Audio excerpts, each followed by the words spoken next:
truth when we speak. Red, white, and blue, the bold stand tall.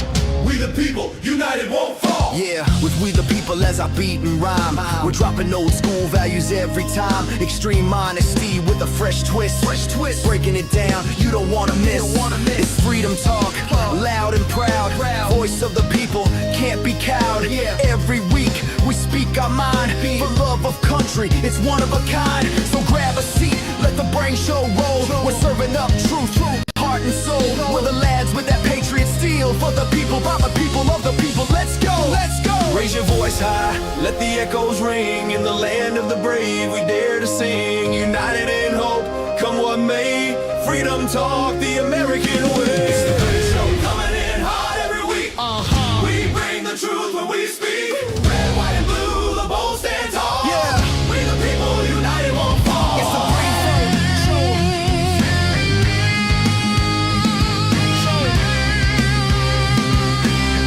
We the people, united won't fall. It's the BRANE Show. It's the BRANE Show.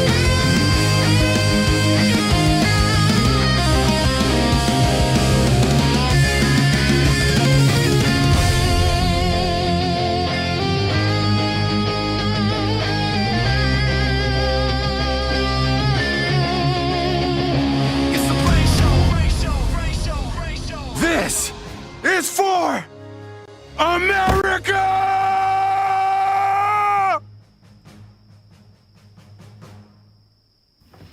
Shut the fuck up! Yep. All right. You know the problem with Hollywood is? They make shit unbelievable, unremarkable shit. To those who can hear me, I say, do not despair. Will you fight? No! We will run! And we will live! Shame on you. This could be the greatest night of our lives. But you're gonna let it be the worst. And I guarantee a week won't go by in your life you won't regret walking out, letting them get the best of you. Well, I'm not going home. Day may come when the courage of men fails, but it is not this day. The line must be drawn here. This far, no farther. I'm not saying it's gonna be easy. You're gonna work harder than you ever worked before. I really do believe that together we can accomplish anything. Because we'll never stop learning and we'll never stop growing. Failure is not an option. That's how winning is done. Believe me when I say We can break this army here. It has made us brothers. I say to you, what every warrior has known since the beginning of time. You've got to get mad. I mean plumb mad dog mean. If you would be free men, then you must Fight to fulfill that promise. Let us cut out their living guts 1 inch at a time. And they will know what we can do! Let no man forget how menacing we are. We are lions. this is your time. Seize the day. Never surrender. Victory or death. So come on then! Take it! This is where we hold them. This is where we fight. All right, let's fly! My name is the Lord. When I tell our enemies that they may take our lives, but they'll never take our Independence Day. You, the people, have the power to create machines, the power to create happiness. You, the people, have the power to make this life free and beautiful, to make this life a wonderful adventure. Then in the name of democracy, let us use that power. Let us all unite. Let us fight for a new world. We don't sleep to dream, we sleep to build stamina. Energy to do our thing, get your camera. This show is about to begin, so sit down and buckle it in. Let's go!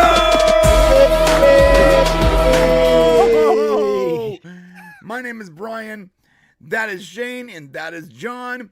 Welcome to the BRANE Show, the first BRANE Show of 2026. And you know what I realized? It's like our 241 BRANE Show. So, Dang. let's go.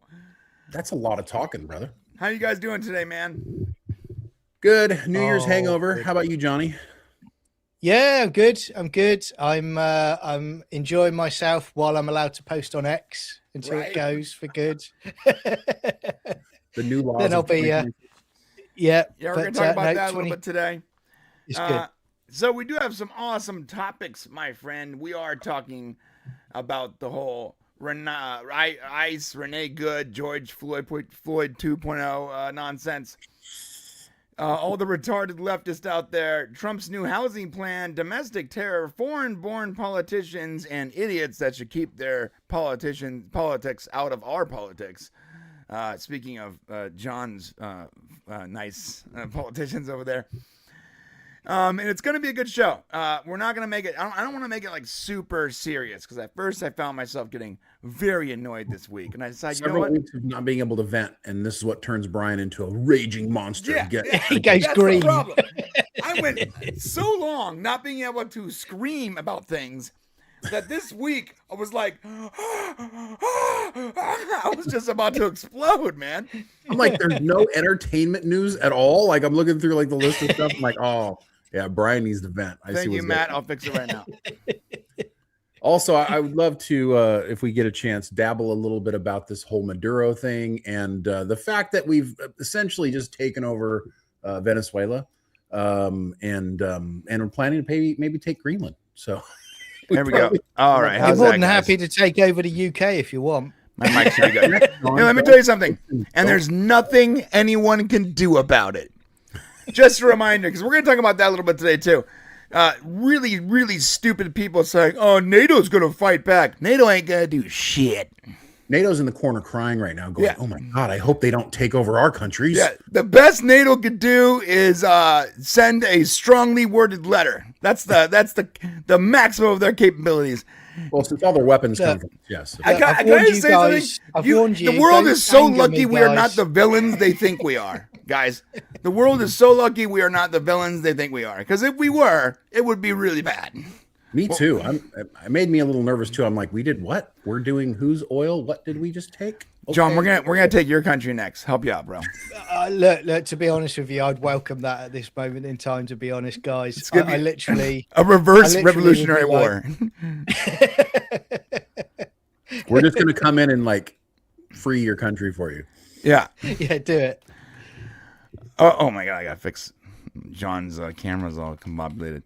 Yeah, so we got a lot of great topics today. Like I said, I'm gonna try not to be too angry, but like Shane did message me and goes, "Hey, what's the topics?" And I'm like, I said nothing but politics. I'm going, whoa. Yeah. That's a problem. That's a problem when you don't let me talk for 3 weeks. This is the issue. That's okay. This is a safe space, Brian. You have to be able to complain about stuff, okay? And greetings to everyone in the chat.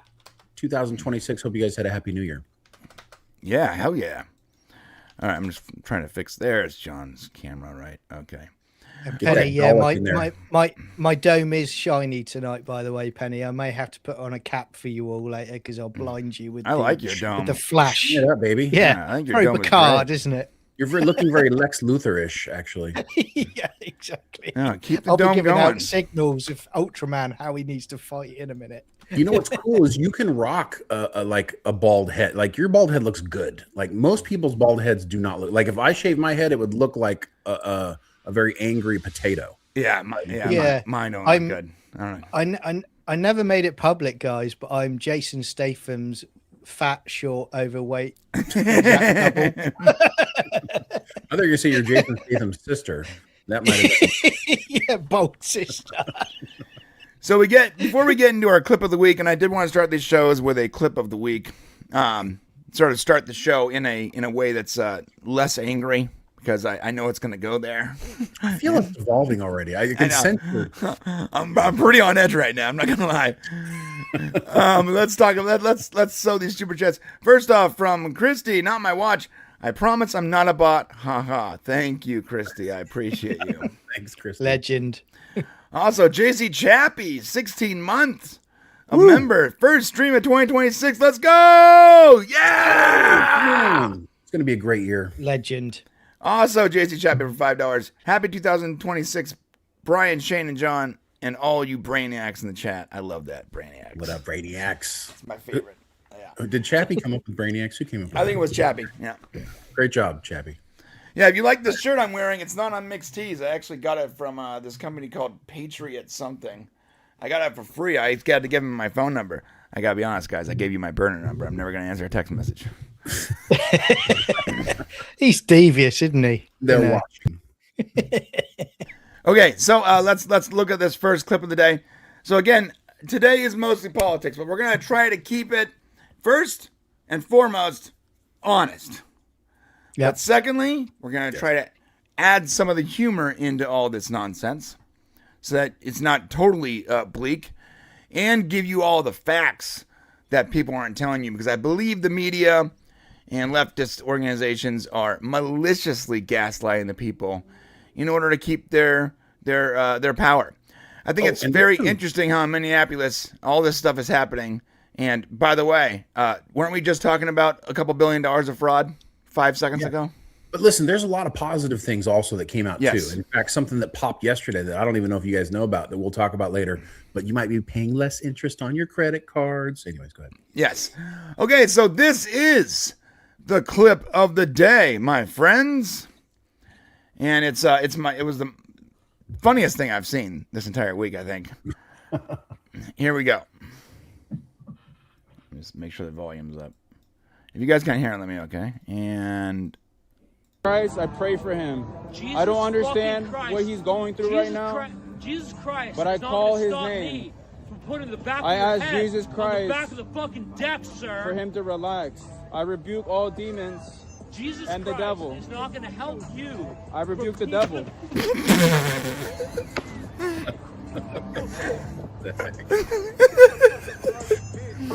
guys, dude, long walk in. Yeah, can I ready? Jesus Christ is not going to help you. Answer the prayer. Yeah, Jesus Christ is not going to help you. Hey guys, meet Jesus Christ right about right about there. There, you ready? You guys want to see Jesus Christ? And boom.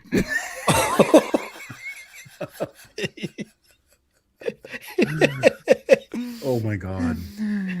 It's a black dude too. Like they can't even claim race. There's a white dude screaming at a Latino guy for praying calmly on the street and threatening violence, saying he's gonna put his face on the ground and Jesus can't help him. And some black dude with a skateboard beats the shit out of him. I was dying, bro. I must have watched this like 30 times. Oh, that's brutal. I mean, that's got his skateboard slime ball wheels straight into his neck there. Right there, bro. Yeah. Actions meet consequences. We're gonna be talking about that a lot today. A lot of actions meet consequences. I don't even know if he heard the conversation. Like, he's so far away when he's walking up that I think he just saw an altercation and decided to intervene. That's a good point, actually. Let's watch that again. I don't understand. Look how far he is. Right he can't hear all this, probably. But I call his name. He's about to come out of like.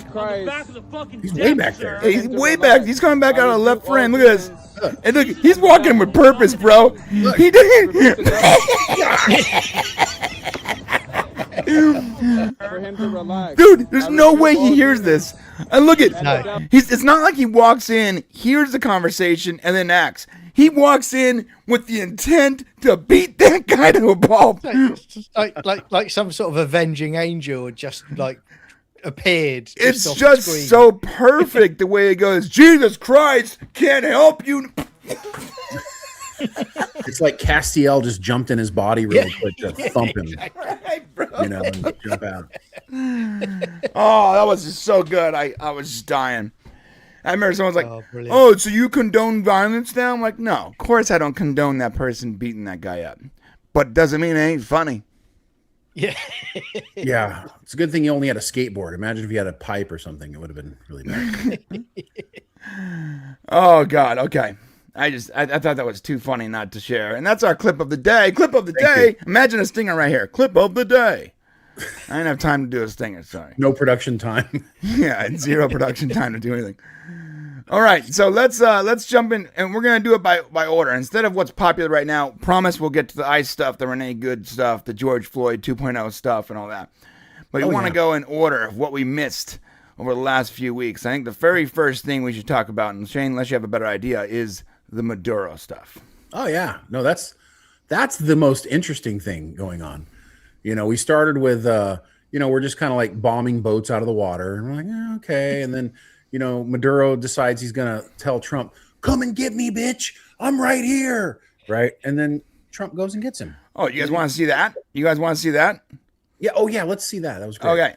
Yeah, this is hilarious. I think I sent it to you, right?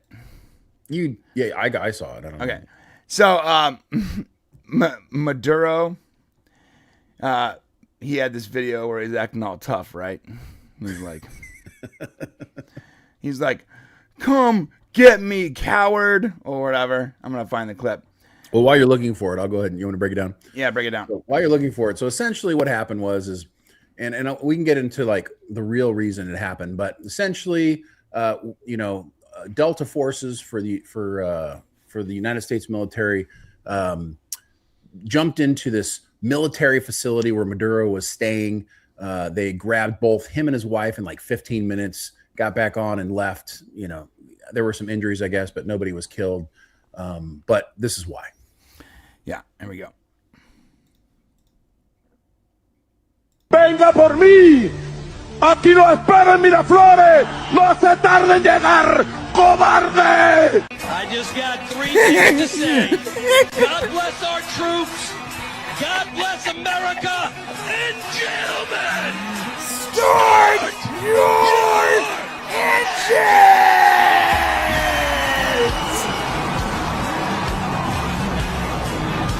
Hey, so just a reminder, everyone, I'm pretty sure all the people calling this a quote-unquote war, this was the shortest war in history, so. Well, it wasn't a war. I mean, no civilians were injured or killed. What's interesting is a lot of people are going to look at this and go, they're going to look at it as Trump decided he was going to get back at Maduro. And of course, Maduro was an illegal, he wasn't actually, claimed himself to be the leader of Venezuela. He's really just a drug smuggling drug lord, basically. And he took over Venezuela. And he had indictments against him. The United States had drug indictments against him. So it came in and decided we're just going to pick him up and take him out. But there's a much deeper play here. And most people aren't going to appreciate what Trump has done here. And what Trump did is this really isn't so much about Venezuela and Maduro. I think he would have just let him sit there and we would have kept just bombing his drug boats for the longest time. But what really happened was a few hours before they picked up Maduro, there was actually a Chinese consulate visit taking place where China was going to take control of a large quantity, millions and millions of barrels of oil. And they were setting up to start taking over and coming in and dealing with the infrastructure in Venezuela. They've actually been loaning money to Venezuela and doing a barter for their oil, right? So they said, well, look, if you can't pay us back, we'll just take your oil, of course, right? So China's been trying to get a foothold. China and Russia want a foothold in the Western Hemisphere so they can have access to us and screw with us. And Trump saw an opportunity to do two things: send a message to China, get rid of Maduro, and hopefully create a new leadership for Venezuela. Also give us access to Venezuela's oil and let China know we're not going to fuck around. So it kind of was one big swoop in the whole thing and sending a message to the rest of the world. And I got to tell you, nobody thought he would do this. As crazy as he is sometimes, nobody thought. So it's much deeper than just, taking Maduro out. Yeah. Can I give you the easiest explanation of all time? This is from Jack Ryan. Then you can go, John. This is from Jack Ryan. He explains it. By the way, this is like a couple of years ago too. So he explains it perfectly. And I don't know if I can explain this fictional version of Maduro. I didn't know Trump was a Jack Ryan fan. This is pretty good. He's like, wait a second, they really have all that stuff there? I know. Yeah, that's when I'm like, did Trump watch Jack Ryan? No, this is, by the way, when he says Nicolas Reyes, he's referring to Nicolas Maduro. Mm. Yeah, Trump's probably like watching this and he's going, did we authorize this? Let me tell you guys, we are so lucky that Trump was president, and all the people who are angry and upset and have Trump derangement syndrome, you're welcome later on, because I'll tell you why. Yeah. If Trump wasn't president, right now China would have a complete hold of the Panama Canal. They would have taken over most of South America with their interests and have more control over South America and also Central America. And they'd just be crawling on our doorstep quietly. This is the way China works, quietly. It's quiet. And Russia. Let me tell you something, guys. If Trump isn't president, we are looking at, 20 or 30 more years before China's just coming at us. And let me tell you, make no bones, they are coming at us. So here's the rest of what he says. You know, I got to tell you, I was in Venezuela in 1996, and really beautiful, beautiful country. But this was before all of the, dictators started taking over Venezuela back then, and it was actually a really great place to visit, wonderful place to be. So it's I really hope that that we follow through, and that whatever our administration is doing does help the people of Venezuela, because they have been nothing but screwed for 27 years now. Yeah, this is for all the people that are saying we broke international law. I have something. Ron Swanson has something to tell you. Here we go. Not to worry, I have a permit. This just says I can do what I want. Not to. I mean, we laugh about it, but the reality is that it, when it happened, there is a little bit of a there's that moment where you go, is this okay? How far is it? How far is it okay? Do you take out the threat? Because here's the way Trump kind of works. And in a way, you want him in your corner, but also in a way, if you're looking at it from somebody else's perspective, you could say, that's not right, in a way. Because the fact that we've taken Maduro and we're trying to make sure that we don't have any threats here, but also American companies are going to benefit from this. And he's intentionally done that with the oil companies. So I see how people can look at this and go, are we just taking over a country now and kind of dictating how it's going to go? And is that okay? Because we're good guys and because we will do the right thing, probably that makes it okay. What if China did it to Taiwan, or China did it to somebody else? How would we feel about it? So, I mean, it's a real conversation. Here's some facts. Trump didn't violate any law. If you look up any of the statutes, he is allowed to do what he did without informing Congress, just so you guys know. That's facts. People that's saying otherwise either don't know or are maliciously lying to you. International law wasn't violated because Maduro already had multiple international warrants for his arrest.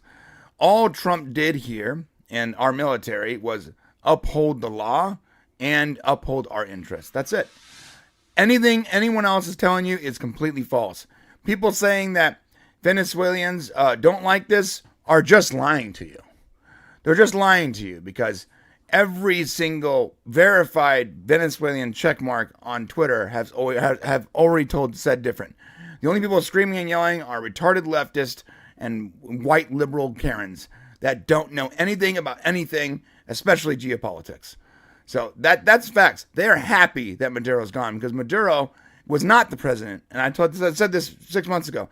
He wasn't the president of Venezuela. He took over. He subverted democracy. He canceled elections, and he just took over as a dictator. With multiple international warrants for his arrest, he was already deemed a terrorist and a drug cartel kingpin. We are literally upholding the law. Remain. We should ask the question. It's fair. I hear what you're saying, and you're right. We didn't break any laws. Okay, we've definitely taken control of their oil, though, 100%. Yeah. And we're going to do with it what we want. Yeah. So now he says it's going back to the Venezuelan people. These are all the right things to be saying, but still the question remains, just because a dictator or somebody controls a country somewhere in the world that maybe we don't like what's going on, should we have the right to just go in and change it? Now, a lot of people would say, think about it. Hold on a sec. We did that with Iraq. We originally put Saddam Hussein in power. Right. We've done a lot of that in the Middle East. But we didn't really follow up on it. And we actually made things a lot worse by doing that. Sure. What would you say the benefit is of doing this with Venezuela? Because it's in our hemisphere, it's easier to control. Do you think we'll ultimately do the right thing? What do you guys think? Well, I do believe that being in our hemisphere is important. We cannot allow China and any other foreign adversary have control over land that close to us. That's just facts. That's and security. Can we deal with the farmland in the United States? Can somebody in politics please just say, I'm sorry, China, we're taking all that land back. You can't have any of that. We're going to talk about that pretty soon too, because there's a story coming up about how Trump is making it so that international interests cannot own land and single family houses here, but people assume that's going to probably bleed into land rights too. And that's too late for us. Right? Too late for us over here. I mean, you got BlackRock already. Well, I said to you guys before on the show that the first day of Starmer's election as prime minister, he had Larry Fink of BlackRock, and a certain Microsoft Bill Gates turn up. They were the first meetings he had.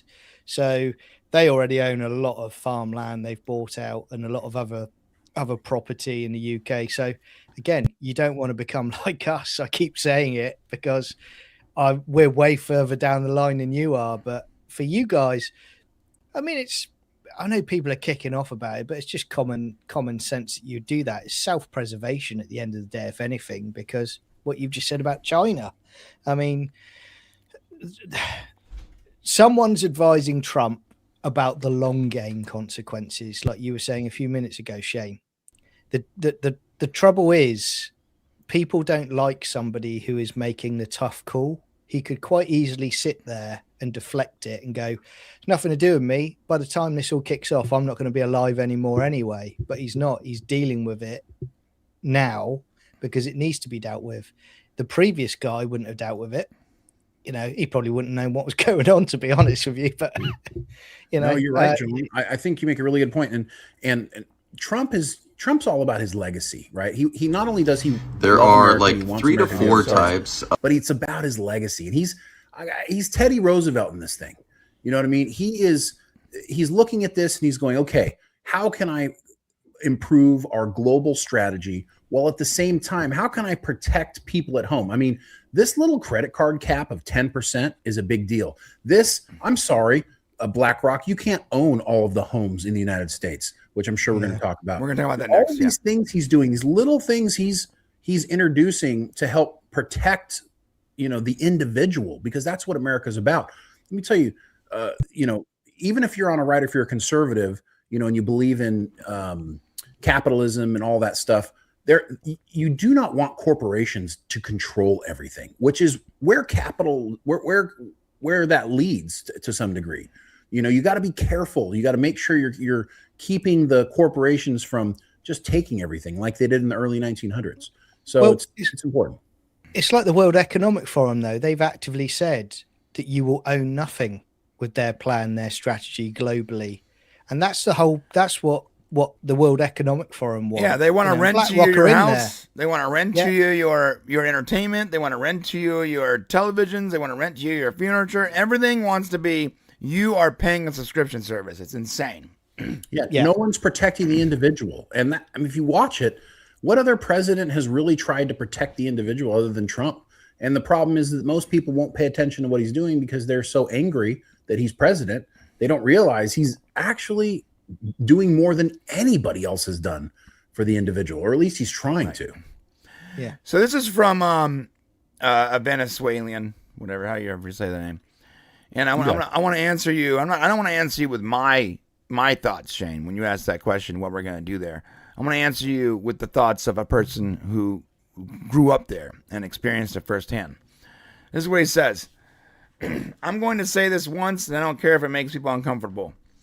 If you have never lived in Venezuela, if you did not grow up there, if you did not watch your country collapse in real time, if you did not stand in food lines, if you did not watch your parents lose everything they built, if you did not leave your home with nothing, then shut the fuck up. You do not have an opinion. Your opinion doesn't matter. And you don't get to lecture anyone about what's happening here. I'm Venezuelan. I lived here most of my life until my early 20s. I watched my country go from a functioning democracy to a full-blown socialism right in front of my eyes. This is not politics to me, it's trauma. Before socialism, Venezuela was not perfect, but it worked. There was trade, there was money coming in, there was investment from the U.S., there were jobs, food, medicine. My family had 5 businesses. We had our home, investments, and our future. Then the government started nationalizing everything. Private companies were taken, foreign investors were pushed out, imports were blocked, price controls destroyed production, corruption exploded, and everything died. Not slowly, but violently. People didn't suddenly become poor because of capitalism or the U.S. or whatever bullshit slogan people like to repeat online. They became poor because socialism destroyed incentives, destroyed production, destroyed trust, and destroyed hope. People today in Venezuela are not debating ideology. They are trying to survive. They are trying to find food. They are trying to find medicine, trying to keep their families alive. So when I see people in the West posting about posting from comfortable homes, full fridges, and stable currencies, and safe streets, talking about imperialism or U.S. bad or Trump this or that, no. It's not complicated. You're just ignorant. China is not rebuilding Venezuela. Russia is not rebuilding Venezuela. Cartels are not rebuilding Venezuela. They're stealing, they're extracting, they're draining what's left. If the U.S. comes in and reinvest, if refineries get rebuilt, if infrastructure gets restored, if imports open back up, if food, water, and medicine becomes accessible again, if people can work and earn with dignity, then yes, let them take all the oil they want. Because at least something gets built instead of destroyed. This is not something that this is not something to celebrate, not because it's perfect. Sorry, this is something to celebrate. Not because it's perfect, but because for the first time in a long time there's hope. Hope that families can eat, hope that people don't have to flee from their country, hope that Venezuela can function again. If you have never lived through a country collapsing, if you've never watched socialism destroy everything around you, if you've never had to leave your home because staying meant starvation, then shut the fuck up. Yeah, it's a really great post. And I got to tell you, he's using the word socialism, and socialism is where it starts. Then it slowly devolves into communism. So, and that's just the way it goes. Once socialism gets its fingers into you, and all of a sudden you're moving the wealth around, well, guess what happens? Oligarchs come in and they want to start becoming powerful, and they want to bring that money to themselves, and then it becomes communist. So, I mean, it's just a series of steps. I mean, not some places like Denmark or wherever else has a decent socialism government with some capitalism involved, and it's and vastly powered by money. By the way, guys, if I said the name of the country wrong, I apologize. I have a speech impediment and I can't talk right. Okay, I don't talk good, so don't get mad about that. You got the point. Okay. Well, so the point is that socialism is just, if in most cases, if it's not carefully utilized, like we use socialism in our country. I mean, we have welfare. There are elements of socialism in government, and I wouldn't argue that perhaps a little bit that's okay. You can't have a pure capitalist society. Nope. Can't have a pure socialist society. What happened in Venezuela was a power grab. What happened in Iran is a power grab. Same thing that he's talking about in Venezuela happened in Iran after the Shah fell. So, I mean, this is something happening around the world. But what we have to be careful of is becoming the world police again. That's the one thing, Trump, he ran on this whole America first thing, right? And, we got to take care of America first, and then we take care of everybody else. He just needs to be really careful. And I think one of the smart things he's doing here is he didn't go in to save Venezuela and say, okay, we're going to do regime change, and we're going to send them billions of dollars to help, build them up, and we're going to go as a police action and make sure they're taken care of. That's the way we would have done it in the past, and it would have cost us lots and lots of money. What he's doing is he's saying, okay, we're going to control the sale of your oil. We're going to take your oil. We're going to sell your oil, and we're going to keep some, but then we're going to give it back to the people, and we're going to pay your bills with your oil, basically. Right. So he's not taking on, which is something that was one of the problems with being the world police. If we're letting these regions kind of pay their own bill, and we don't have to take on the burden of taking care of them, but we can be kind of maybe the bodyguard in the corner, the guy who's like, we can be the guy with the skateboard. Right. You know what I'm saying? That's walking up behind him and be like, oh, bitch, what? What did you do? I'm sorry, what was that? What was that, bro? Yeah. I'm sorry, Putin, what? But we don't got to pay that guy's rent, and we don't got to make sure he's fed. We just got to knock somebody upside the fucking head. Yeah. And maybe that's... We just need to show people that we're not a superpower, the superpower. Don't blink in our direction unless you want the smoke. That's just that simple. All I will say to you guys and to everyone in the United States and Trump, don't come for my Doctor Who collection. Don't poke the bear, because bad things You can keep your Doctor Who, but it's gonna say it's gonna be a giant American flag now on Big Ben. I'm just saying. This is what it's gonna be. well, it's better than the alternative, I have to say, mate. Hey, so before we go into the housing thing, I did want a little palate cleanser. I thought this was really, really funny. I love this post so much. Refusing to wear pants so everyone has to see your robot legs 24/7 is so psycho. That's the way I'd roll, man. Yeah, listen, by the way, if I had two robot legs, I would be cutting my pants into shorts too. I want everyone to see that I got straight up cyborg legs, bro. Come get them. Yeah. John, this guy kind of looks like you, man. It is, yeah. I am Iron Man. I was laughing so hard though because I realized that this dude bought a suit and then had it tailored into shorts with a discount, hopefully. Like he went out of his way to make sure that you saw his sweet robot legs. He's like he looks like someone you'd see in what was that film with the English agent, not Bond, a few years ago, but it was like the English Kingsman? spies, you know what I mean? Kingsman, yeah. He looks like he would fit in Kingsman perfectly. He looks like Merlin. He's dapper. Another reply from that post was having prosthetic legs and still choosing to be short is villain status. He couldn't afford the upgrade. And the further you are from the ground, the harder it is to stay balanced. I'm just saying. Yeah. No, listen, this guy's a patriot. Give him a break. He's allowed. He has 2 robot legs. I'm assuming for something valiant, so he's allowed to show them off. Yeah. All right, let's talk about the housing thing. Well, real quick, let's grab this super chat here and a couple words from Hembry Jeremiah. Oh, we got a couple before that too. Hold $2. Thank you so much. Please talk about Iran. Okay. Just quickly, I will say that we gotta do super chats in order though, Shane, because I miss them. Wow. So go ahead. Let's do that one now. Then I got to make sure to go back to. Apologize for those we missed, but just real quick, I just wanted to, before we went to a new topic, the thing with Iran is, of course, after Trump went in and basically took out their nuclear capability, it showed a lot of vulnerability because, we were able to fly our jets. Israel was able to fly their jets with impunity over their airspace without them being able to do anything about it. So the people of Iran started going, okay, wait a second. They've been for generations trying to overthrow their rulers, because they were once a democracy as well, or somewhat of a democracy. And so the people have taken this opportunity with Venezuela to kind of go into the streets, and people are even naming their streets after Trump, like Trump Street. And they're like, they're saying, please, Trump, come and help us, right? And Trump has actually had to say, if you hurt your people, you don't want to do that because I'm going to come and mess with you. Right. I think you're already there, guys. It's close. CIA intelligence. There's some special ops team in there, I reckon, already. Yeah, something's going on in Iran because for 70 years they pretty much, didn't bother. Probably like 60 years, but they didn't really. The people never rose up and did anything, even though the government and the regime there was extremely stifling. Like they were. It wasn't. Hey guys, this wasn't like, oh, this is a strict homeowners association. No, this was straight up murder, lack of freedom. It's Sharia law. That's what it was. And I don't know how anyone can live under that and not riot and not protest and not stand up.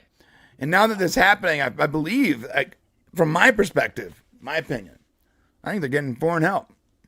I think we're helping them out. We might be, but Trump wants them to. He wants to see more of a revolution, and it's getting to the point now where the leader in Iran is like looking to maybe escape to Russia. Like there's talks of maybe like they're going to give him a place because it is close to the point where he could be overthrown. And we do have the crown prince of Iran lives in the United States, I believe, and there's a big call for him to like rally his people and to take back over. Doing it online, isn't he?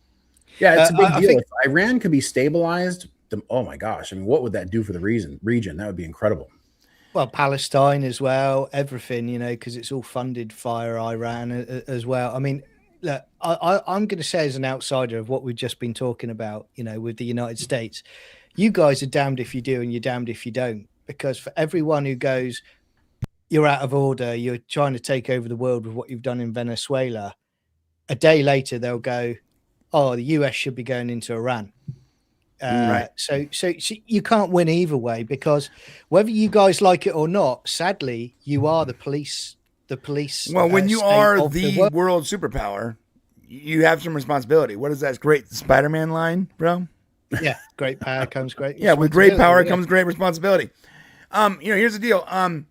The leftists that are like complaining about us dealing with Maduro, but then also on the same exact breath saying, why aren't we dealing with these riots in Iran? I'm like, So you're mad that we took a dictator, and you're mad that we're not helping a dictator. What's going on right now? And interestingly, can I just say, guys, what I'm finding really, really fascinating at the moment is all these pro-Palestine protesters seem to be completely quiet about Iran. It's funny that. Yeah, gone. It's funny. Yep. You know, it's Well, they don't know anything, John. They're just there to protest. It's not like what are you protesting? So I wanted to guys show you guys some pictures of Iran in the early 60s and 70s. This is before the Islamic Revolution that essentially put that country under Sharia law. Beautiful country. Yeah, beautiful country, beautiful people, colleges, universities, progress, architecture. It was very westernized. Look, they're wearing suits. This was a civilized, westernized country, and it was beautiful. Look at this, beautiful. People were free. There was equal rights across the board. No one walking around with burqas. None of that nonsense. So was Beirut. Yeah. There was real progress, real politicians, a real government. It was a people-centric, we the people, place to live. And then the Islamic Revolution came into play. And Show images now. Oh, yeah. Now. It looks like Iraq. I mean, I've said this before. This is why I'm concerned about my own country, because I see the parallels of what happened in Iran is happening in the UK. The Islamic parties rise through, grow their own base. Suddenly they don't need people anymore. They take over. That's what I'm looking at in my own country. That's why I'm concerned about it. That's exactly what happened in Iran. They did a deal with the liberals, the socialists, and what happened after that? They then said, "We don't need you anymore." They killed them. They took over. Rest is history. Democracy is sometimes a dangerous thing because you're basically allowing the freedom of change to occur within your country because we the people, the majority rules essentially, right? So what happens is when you don't put any rules in effect, when you don't have borders, when all of a sudden you get a power struggle because one group wants to come in and take over, well, you get what's happening in your country. And you got to be really careful with democracy. You want people to be free, but you also want to make sure you maintain, what you've created and your pride of country. 100%. Yeah. Yeah, I agree with that. Okay, we also have a super chat from, I gotta go scroll up, from Rec Dots. Did you see the COD Ghost playing the Maduro removal storyline 12 years ago and it was set in the time of now? Yeah, Call of Duty. That's pretty great. That's cool. I wonder if they trained on that level. I'm sure my son has taken out Maduro many, many times. Just he loves it. Red sight every day. He's like, that's nothing. I've done that. No. Yeah. It's not even that hard. It took him that much time. I could speed run that level. Can I also say about Venezuela, about all these people going on, Trump declared war, and you're right about how short it was. It was that short that the forces of Venezuela were still in bed and didn't know what was going on. They didn't even get on the board. Oh, God. Yeah, one of the funniest AI videos I saw was Maduro taking a bath, and then like the wall next to his bath just explodes open, and there's a JD Vance, like the meme version with laser eyes. I did see this one of this cat lying on a sofa with a blanket on it, and you just see these hands, and it takes the blanket off, and someone grabs the cat's legs and drags it, and the cat goes, ah, and it's like Maduro. I got to tell you, I love the way Marco Rubio is kind of handling all this. He just keeps getting more work, and Trump keeps throwing more on his shoulders. That guy's starting to look real old, bro.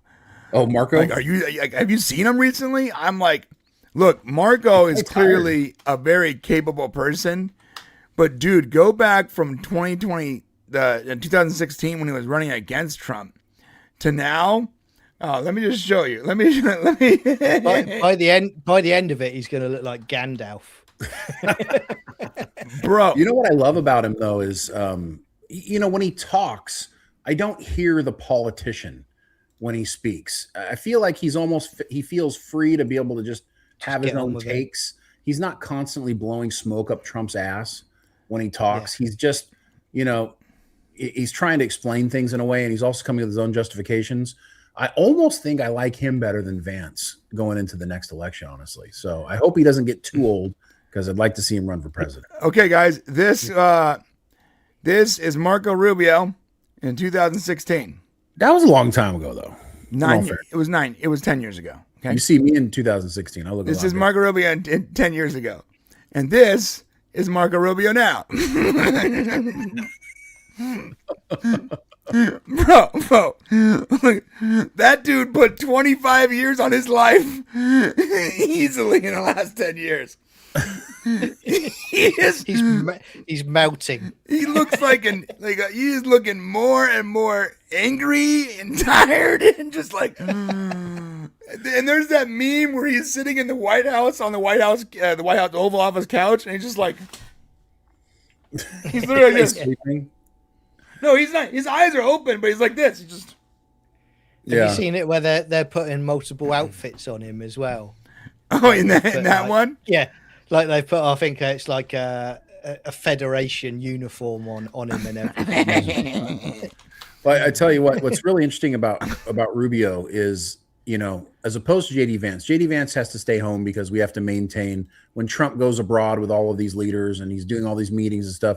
Mostly Vance has to stay home because we need to make sure that if Trump gets killed, we have our vice president, right? But Rubio's along with Trump on all these, meeting all these foreign people. He's almost building his own relationships in potential to take over as the leader of our country. So, yeah, that's funny. When you actually become important at work, God damn it.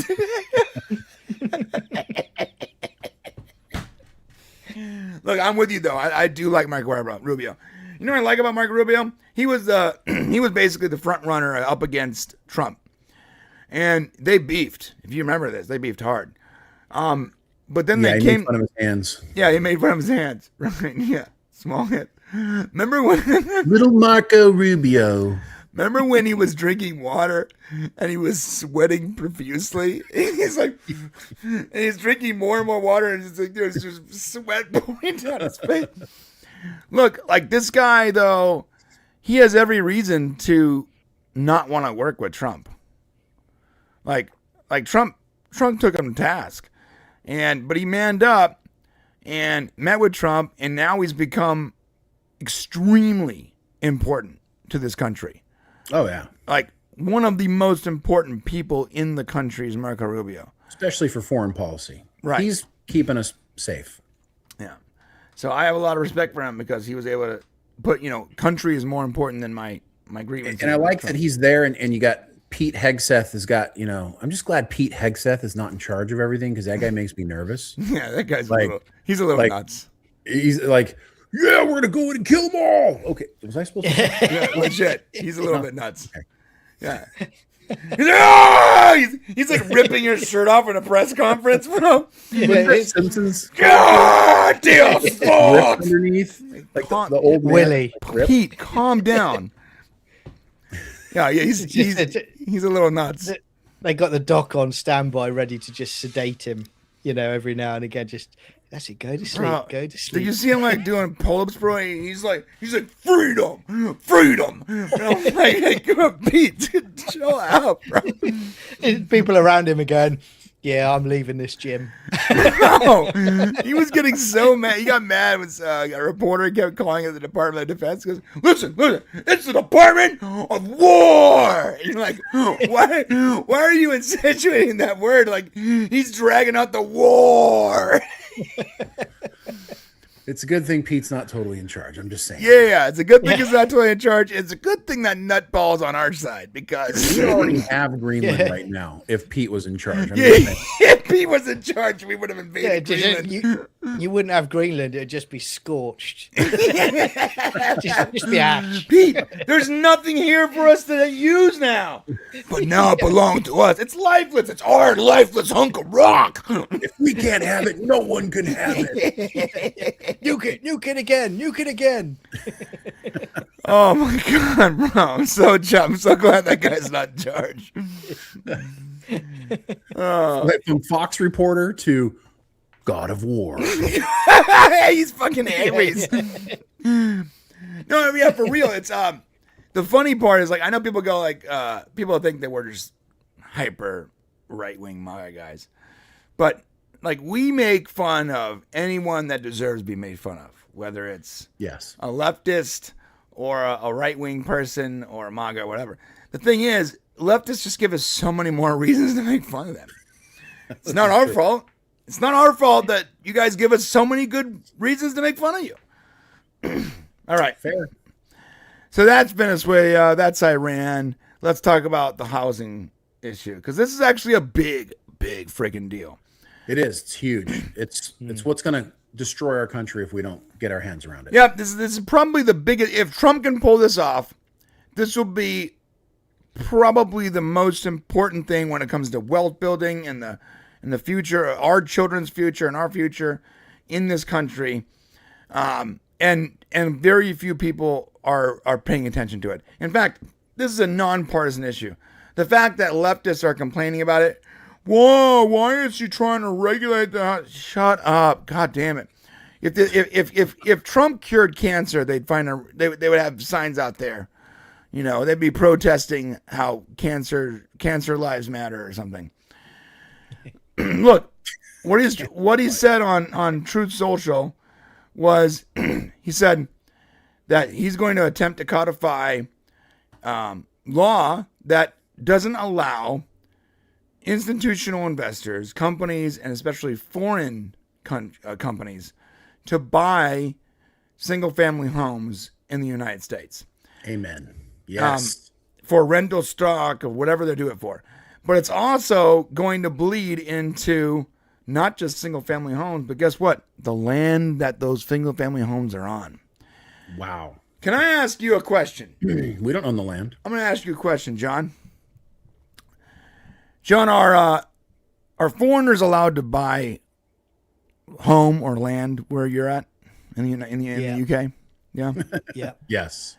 So, how is that going for you? Now do China. Wait, how's that going for you, John? It's going shite. It's not going great. Way of saying it. Right. Yeah, yeah. Well, because a lot of London's now owned by Russians. You know what I've learned? Like, the UK is very much sort of a microcosm of the United States. Everything happens faster there. So while it's happening both here and there, it's happening faster in the UK. There's less land, bro. Because there's less of it. Right. Yeah. So I will defend my ditch. Now, Shane, how about China? Do they allow foreign people to buy land in China? Yeah, somebody just yesterday tried to buy land and they killed him. So no, they God. didn't even say no. They just killed him. Oh my God. Yeah. So absolutely not. That seems like a really extreme response to, hey, can I buy a house here? Yeah. Don't even think about it. All right. So yeah, most of these countries will not allow people to buy homes unless they are citizens. Interesting point. My wife wanted to buy a land in Mexico because it's super cheap. And we live in Southern California and Mexico's super close. I told her it was a bad idea because who knows, even if you could buy land, let's say she got her dual citizenship and she was able to buy land, who knows if you're able to keep it because it's so unstable. But what she learned in that process was in order to buy land, because her father is a national, born citizen of Mexico. Her mother is a born citizen of the United States. If she wanted to buy land there, she would have to go there and apply for citizenship because she does have, her family is there. She would have to apply for citizenship, pay the fees, wait the 2 years, and if she was approved for citizenship, then she'd be able to take advantage of the cheap land down there. And I tripped out when I heard that. I was like, wait a minute. Mexico has a better policy on buying land than the United States? Yeah, dude, imagine if it wasn't like that. Baja, Mexico would look like Miami. Right. Like literally. Right. Baja, Mexico has the most beautiful yeah oceanfront property in the world. Yeah, yeah. And yeah. Yeah, it would be it would be Disney's South. Yeah, that's what it would be. It's sponsored by Brondo. Like I'm surprised that the cartels haven't figured it out yet. You guys are totally screwing up. You just need to create San Diego South down there. Yeah, you want to fix your land, just allow corporations to buy it. There'll be resorts everywhere. Yeah. It's nuts. So when I heard about that, and this was like 5 or 6 years ago, I realized, oh my God, like one of the biggest problems in the United States is that there's a massive discrepancy between supply and demand. So we have a lot of demand for houses, right? For people to live. Yes. And we have a low supply. Low supply. And the reason we have a low supply is because institutional investors and foreign companies are buying these properties, whether they're buying them to sit on them, to rent them, to build on them, whatever. So what happens when you have let's just completely cut the housing portion of it out. Let's just talk about product-based stuff. If I wanted to sell you this Coca-Cola and all three of us wanted it and there was only one, what's the value of this Coca-Cola now? Whoever will pay the most for it. Right. Now, if I had 6 Coca-Colas and all three of us want a Coca-Cola, what's the value of the Coca-Cola now? I would buy all 6 and screw both of you. You're not helping me with this. With a gun. He'd become the institutional investor. and then I'd be selling them to you guys for twice what they're worth. Right. Like diamonds that you dump into the ocean. So here's the deal. Basically, the less of something you have, and the more people need it, the more it costs. The more you have and less people need it, the less it costs. If you want to really wonder why the housing market has exploded, right, in cost, inflated values of homes, especially, everywhere, but especially in California, it's because, like in Atlanta and Jacksonville, 25% of all single-family homes in Atlanta are owned by foreign interest. That's insane. That's part of it, but there's a whole other element to this here. Here's what the real problem is. And foreign controlled interest is a problem, but the real problem that we're facing is there are no starter homes. In the 1950s, when we were building housing, we built starter homes so that young people could buy their first home. And when they grew out of it, they could go into a more expensive, better home. And then those people coming up behind them, the kids who were growing up, could buy that starter home and then move into it. But what's happening is developers who get this land, it's very valuable. They go, okay, how can we make the most money with this land that we're going to develop right now? Well, it's not building cheap houses that are going to take up square footage. We got to get the most money out of it. So they're building more expensive homes so that young people have no place to buy. And that's happening all over the country right now. Developers, there needs to be a law that requires developers to build a certain percentage of entry-level housing into these places where people can actually, because our young people are never going to buy homes, guys. It's never going to happen. Their parents are going to die, and hopefully they're going to get theirs. And what Trump's doing right now is stopping the corporations from buying them before they can be turned over to the next generation. That's a big part of the problem. We in the UK, we can't afford the homes now. Yeah, they're just ridiculously high. They're too expensive. No, same here. I can't afford a house here.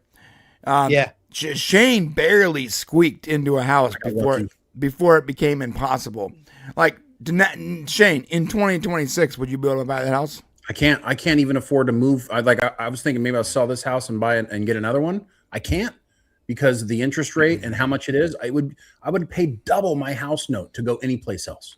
Just can't do it. So that's the crazy part. Like, I'm 45 years old and I've never owned a home because of where I live, California. It's so expensive. Now, should I have probably left California, Southern California, and bought a house somewhere?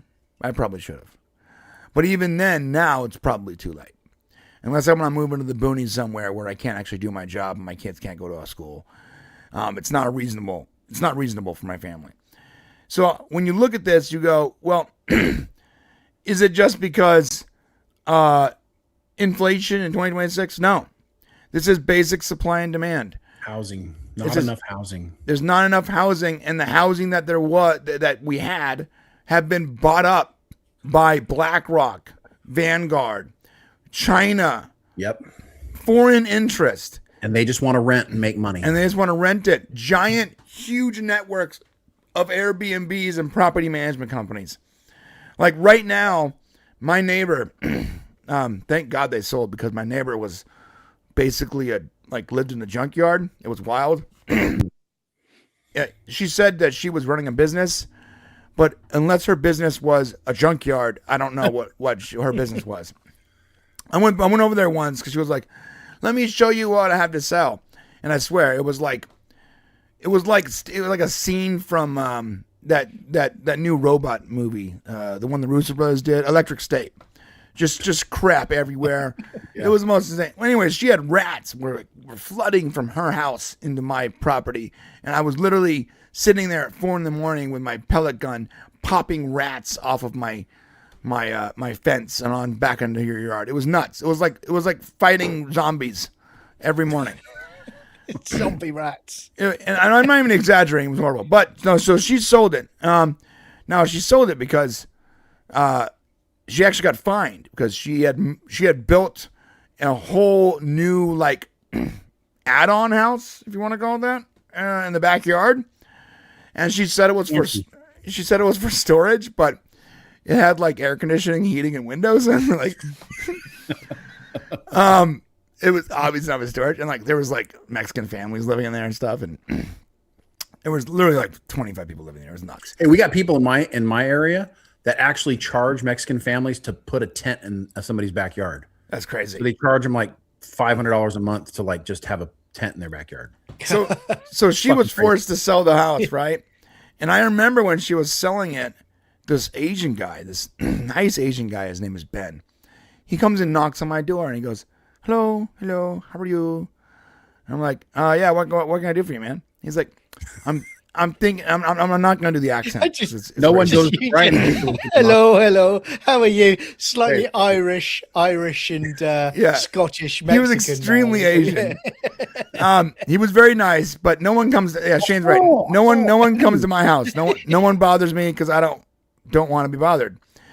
So I thought to myself, he clearly does not live in this neighborhood because no people know not to bother me. And he knocks on the door. He's like, yeah, I'm thinking about buying the house next door. And I'm like, oh, okay. Yeah, what do you want to know? Whatever.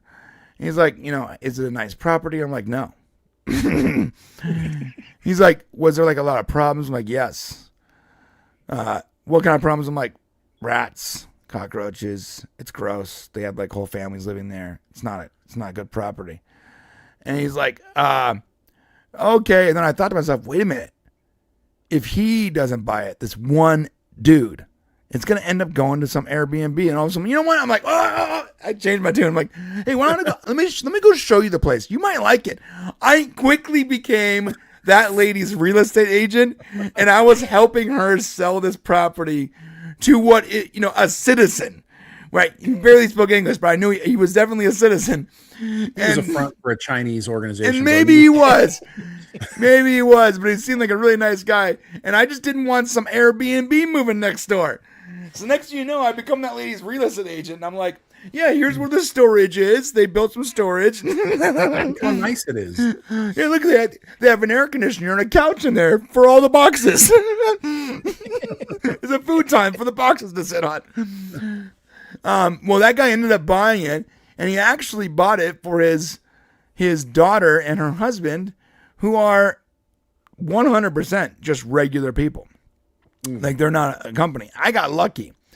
But that lady was getting offers from institutional investors that would have started the train on that neighborhood becoming, and probably me eventually being pushed out. Because once they got to my landlord, you don't think my landlord's gonna take a nice little nut before he goes? Of course he is. So yeah, well, I tried to buy my home. I tried to buy a home in 2010, right after the housing crisis happened. And unless you had cash at that time, you couldn't buy a home. Because what happened is all these investors came out of the woodwork when all the housing prices crashed. I mean, if you got money, you need money to make money in this world. I couldn't buy a home. I must have put bids in for 40, 50 homes, but I was every time cash offers. And guess who was giving those cash offers? Large corporations, foreign corporations, and so I couldn't even get a home for the longest time. And, and now there's even less homes to do that with. And what do you see all the time? Signs around, and maybe you not, John, but Brian, you probably see them.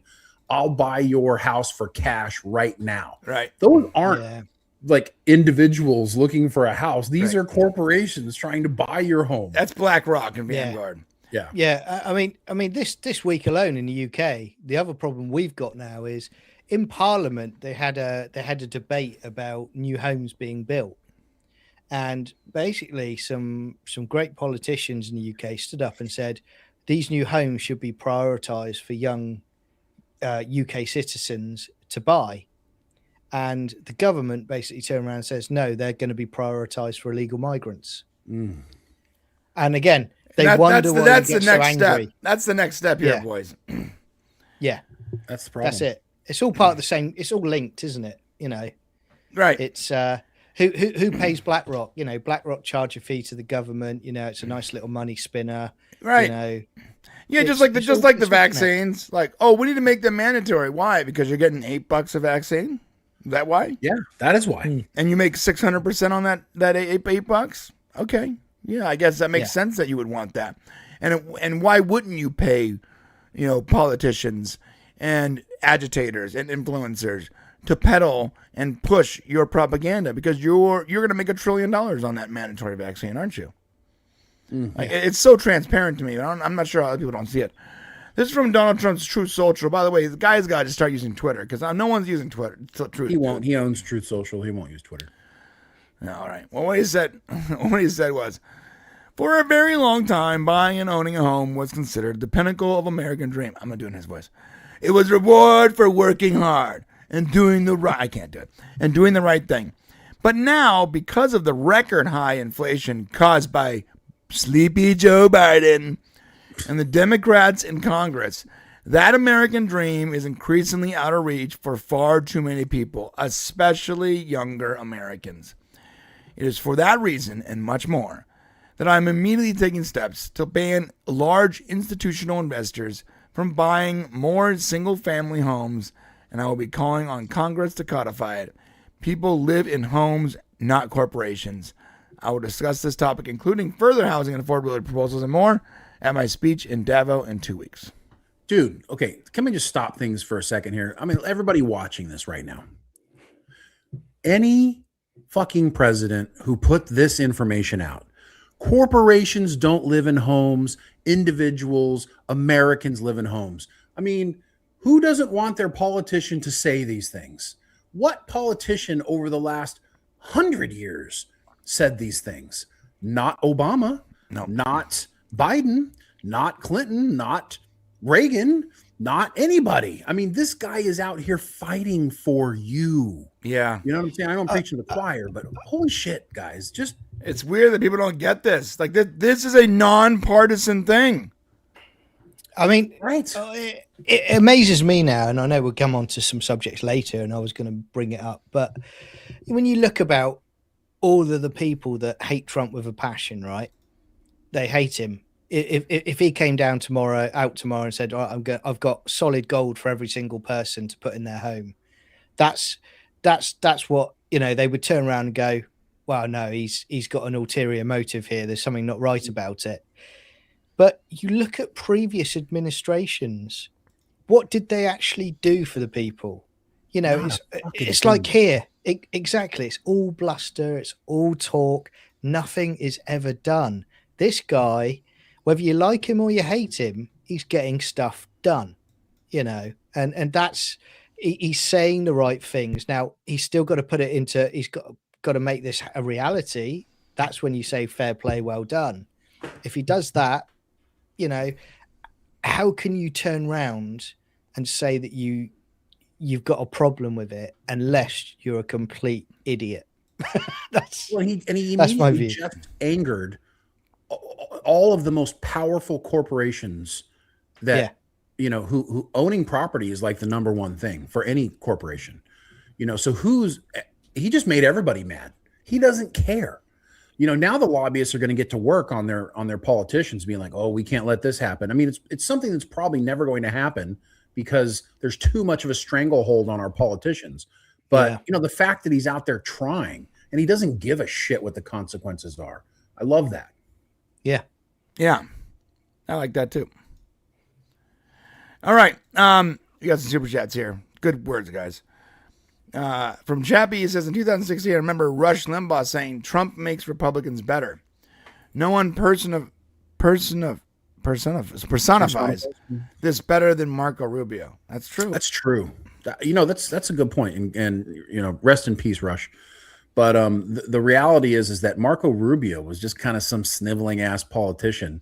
I remember when he was running for president. I mean, here's a guy who just a regular dude living in a regular house, and he happened to get elected to Congress or whatever. And all of a sudden, he's running for president, which is cool. It's the American dream. But I just remember thinking, he just came across as a politician to me. But now he's like cultured and grown into this, figure that Trump has somewhat, sculptured. Now he's like, if you don't know, now you know. That was a great line.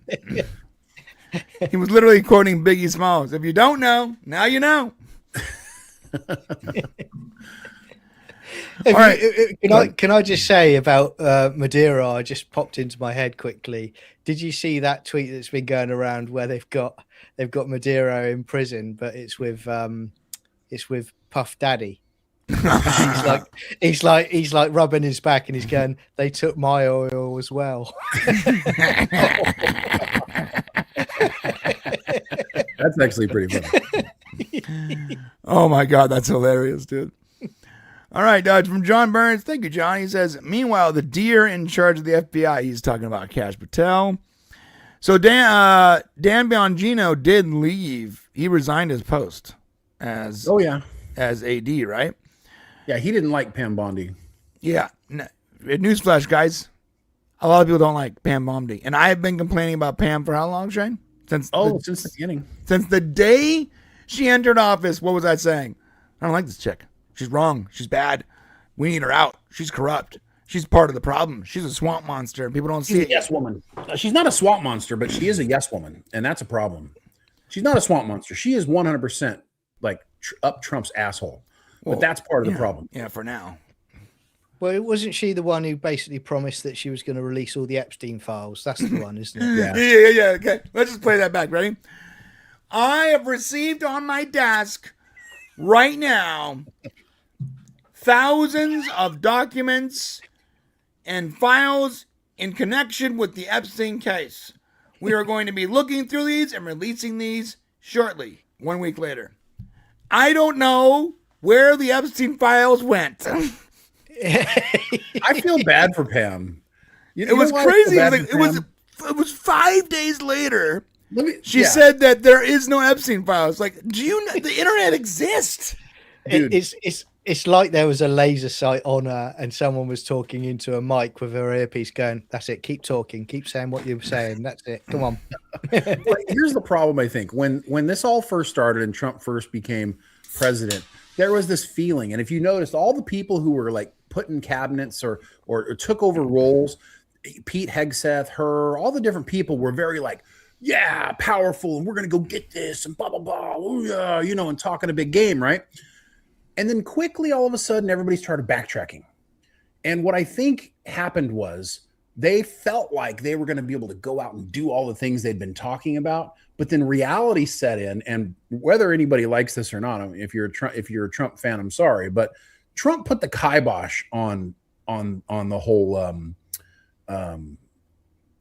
files, Epstein, the whole thing with the Epstein. Yeah, he put the kibosh on it, and I'm pretty sure what he did is he said, "Pam, shut up. Everybody, shut up. Let's shut up about this Epstein shit. It's good. People are going to get in trouble. People I don't, and whether he wants to be in power, he wants to have control or power over people, or whether he just didn't want to get his friends in trouble, or whatever the hell's going on with that whole thing. He 100% put the kibosh on it because as time went forward, he kept saying things like, oh, it's the Democrats made it up. And you could tell he didn't really want to talk about Epstein. And I think he put the hush hush on Pam and all those guys. Yeah. And so they kind of got out ahead of their skis because they had that impression they'd be able to do that. But then he shut them down. And they're going to take it because they're not going to throw him under the bus for it. That's my opinion. Yeah, I think it's some kind of like, I think he probably sees it as not anything. People aren't going to be satisfied with anything that they give him, and there's no benefit. And it's just going to slow him down. And he's got 3 more years to do what he's got to do. Yep. And because if he was in those files, it would have already been out. So right. No. Yeah. That's not what it is. He's not hiding it because he's in it. Yeah. He doesn't want it out there because he doesn't want it to. You know what it is who likes to control the narrative, like the news cycle? He always controls the news cycle. Yeah. And if Epstein gets into the, too much into the ether, it will continuously control the news cycle, and he can't control that. So I think it was probably, I think what you're saying, like there's probably not a lot of they can put out about it. Everybody wants names. There's probably nothing, and all it was going to do is control his presidency. So yeah, he probably put the kibosh for that reason. Yep. Yeah, it was distracting. I still want to see what's in the damn files, but I do too. But also, what if it isn't much? What if it's I don't think it's enough for us to really get our appetite. I'm sure Clinton and Gates and all those guys. Well, we already know that. Mud wrestling did all that stuff, But is it on camera? I don't know. Yeah, I don't think they have like damning evidence like that. I think it's really smoking guns. It can literally distract for the next 3 years. Like it can be something that completely takes us away from doing, from saving the country. So right. Well, and to be fair, all the people who came into office with Trump thought the information was going to be there. They all thought they were about to find out the truth. Mm-hmm. And they got in there and realized, oh shit, it's nothing what we thought it was going to be. There's no smoking guns. Let's just shut this show down. That interview with Cash and Dan Bongino.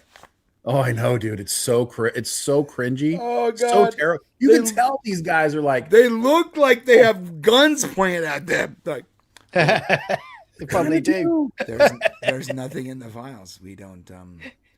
He actually absolutely did commit suicide, and we didn't see anything there. And you're like, what's going on, guys? Are you okay? Like you don't look right. Like even Dan was like somehow pale. Like the guy's a black dude or something, right? Like got leaning on a filing cabinet in the background, the cigarette smoking man from the X-Files. Just, right. Keep reading the lines. Yeah, everybody. You just see the trails of smoke coming off camera. There's no missing footage from Epstein killing himself. These are not the droids you're looking for. Cash, what about the 3 minutes missing in that footage? In fact, that's the exact time he would have been murdered. There is no footage missing. There's nothing there. Yeah, but there is actually. It skipped from that time. He goes, no, it didn't happen. No, it did. It's right here. You're mistaken. Like, what? It was so wild, bro. It was so wild. That is so funny. All right. John Burns for $2. Going institutional home buyers isn't Marxist. Going after institutional home buyers isn't Marxist. Yeah, it's not. No way. Get them. Let the people own the homes. Yeah. It's what built America, folks. Yeah. Also from John, research Karl Marx and the Communist Manifesto. I have it here. I should read it on air one day. Why would you read it on air? He's now said that, and there's going to be like a team come through his door now going, go, go, go, go, go. I just think it'll be funny. Misogynist Brian is misogynistic. Trying to take care of the people as well. Shit was bastardized, bro. Right. That's true. Controlled by despots and people with power. Corruption running rampant. All right, let's talk about, and the reason I'm going to do it in this weird order here, because we all know that Renee Good was shot and killed while trying to obstruct law enforcement and all that, and we're going to show those videos. Before, I sort of want to show you, and it's a little backwards, but trust me, there's a storyline here that's gonna help you. I want to show you a little bit of the reaction, how stupid these people are. That way, when we get to Renee Good, you can see the clear propaganda. And I want to remind people that there has been a lot of high-profile people that were killed, raped, and murdered by illegal immigrants over the last 3 years, 4 years, and 6 years. Not one of those good people triggered protests in the streets over illegal migration, triggered politicians virtue signaling at Senate hearings. None of that ever triggered the response that we're seeing now. And so when I want you to show you the response, then I'm going to show you what we have for Renee Good. And I'm going to get you guys' opinions. Then I'm going to explain how I think this is just another paid summer of love. And I think that the Democrats are shooting themselves in the foot here. They think that this is going to work. It didn't work last time. Just saying. It worked better last time than it will this time. It worked better last time because of COVID. Ain't going to work this time. Well, the video footage was a lot more damning appearing. Right. It did, yeah. Yeah, this dude just like sitting on him. Okay. Oh, speaking of that, I'm sorry. Yes, we need a quick palate cleanser.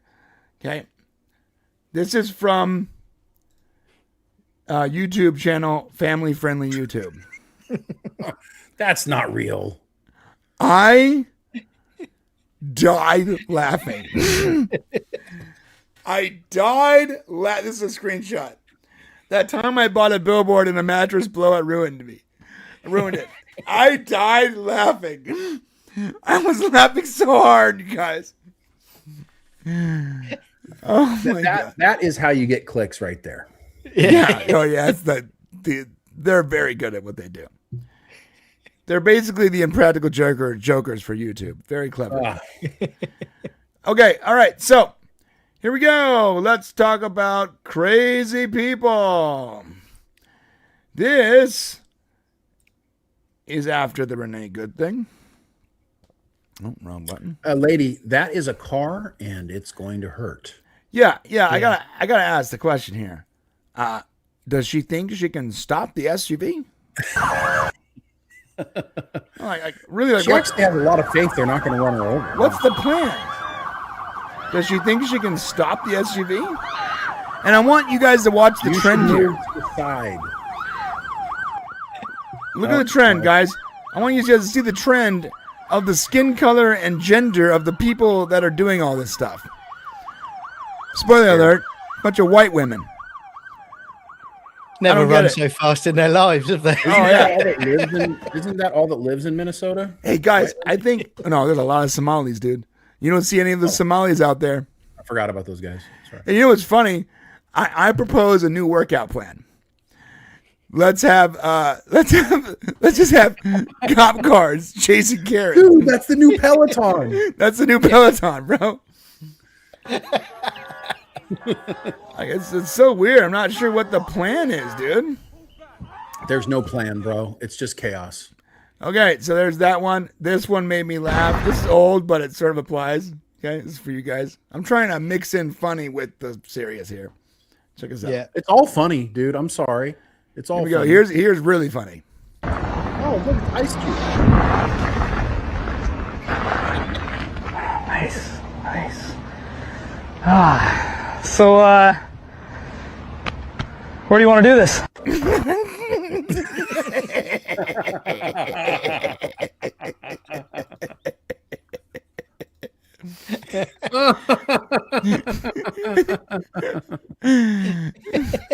Let me tell you, that's funny. That's good, right? That's funny. So, where do you want to do this? All right, here we go. Now, the reason I want to do this backwards is because I want to show you what these people have been doing. There's actually an organization that was somehow organized with a website and a hierarchy and money and funding. I don't know where the money came from. I don't know who's doing it. But for the sole purpose of, quote unquote, Ice Watch, where they basically travel and they obstruct law enforcement, ICE agencies. By the way, ICE agents are law enforcement. They are Leos, 100%. They're obstructing their operations and their work. And I'm not sure how they know where the ICE agents are when they're in unmarked cars. I'm not sure how they know who their targets are. Someone is feeding them information from the inside, 100%. Do you know how easy it would be to stop this from happening? Simply arrest every person who got in the way. It's exactly what the quartering said. He's like, listen, every single person that gets in the way needs to be immediately arrested. That's it. And have to throw the book at them. Yeah, don't do anything crazy. Don't punch them. Don't shoot them. Just throw them in the back of a squad car and drive them away. Eventually, they're going to get tired of getting arrested. Or, maybe they won't. But, at least that's a way to get them off the scene so you're not having all of these crazy shit happening. Right. So here we go. Here's I'm going to show you a few of these options. So these women have joined an organization called ICE Watch. And essentially, they're obstructing ICE. They're literally boxing them in with their cars, and they go to where they're doing operations, and they lean on their horns, and they're just, I don't know how you can be so brain dead into thinking that this is a good idea. There's no consequences, bro. Right, but yes, they need to be arrested. Well, here's some things going on. Make it a felony. All right, that'll do it. Here we go. Yeah. I'm going to show you a few videos. ¿Qué se siente? ¿Qué se siente? ¿Qué se siente? What? You're gonna take out your fucking guns? You're gonna do that? You're gonna take your fucking guns? Yes. Why are you taking my people? Why the fuck are you taking my people? Why are you taking my people? But you see where her car is? She literally boxed him into the side of the road. Right. Like, dude, you should just immediately bum rush this chick, put her in handcuffs, put him in the back of your car. 100%. That's against the law. That is a felony. It's a felony to assault a police officer. Yeah. Officer, it's a felony to assault a police officer. It is. I know. I faced that charge once. Thank God I had to go to a JAG officer. But it's a felony. ¿Por qué te estás llevando a mi gente, pendejo? Take my car. Take the fucking car. You want to take it? I'll report it, stupido. What the fuck are you gonna do? What the fuck are you gonna do? And here's the problem. Nothing. They got to arrest her. No, they don't. The problem is ICE doesn't have the facilities, but they need to team up with local law enforcement to have them just take these people away. Here's another one. Another liberal white woman. She is in a some kind of Ford, and watch what she does. By the way, the ICE agents actually catch up to her. Show us down here too. So she ran a red light. Show us too. Oh, I'm sorry. Wrong button. That's a fast little car. She's right behind you now. She made a mistake though, so she did what she did. Thought she could run away, but she didn't know there's ICE agents up the road. Slow down. Let me. So now please, I'm just a mom, a fucking really stupid mom. Yeah, she accidentally gets boxed in by ICE. So now she's boxed in. By the way, not all of these officers are wearing masks. Everyone's saying, "Oh, the mask wearing Gestapo." No, they're not all wearing masks. A lot of them aren't actually.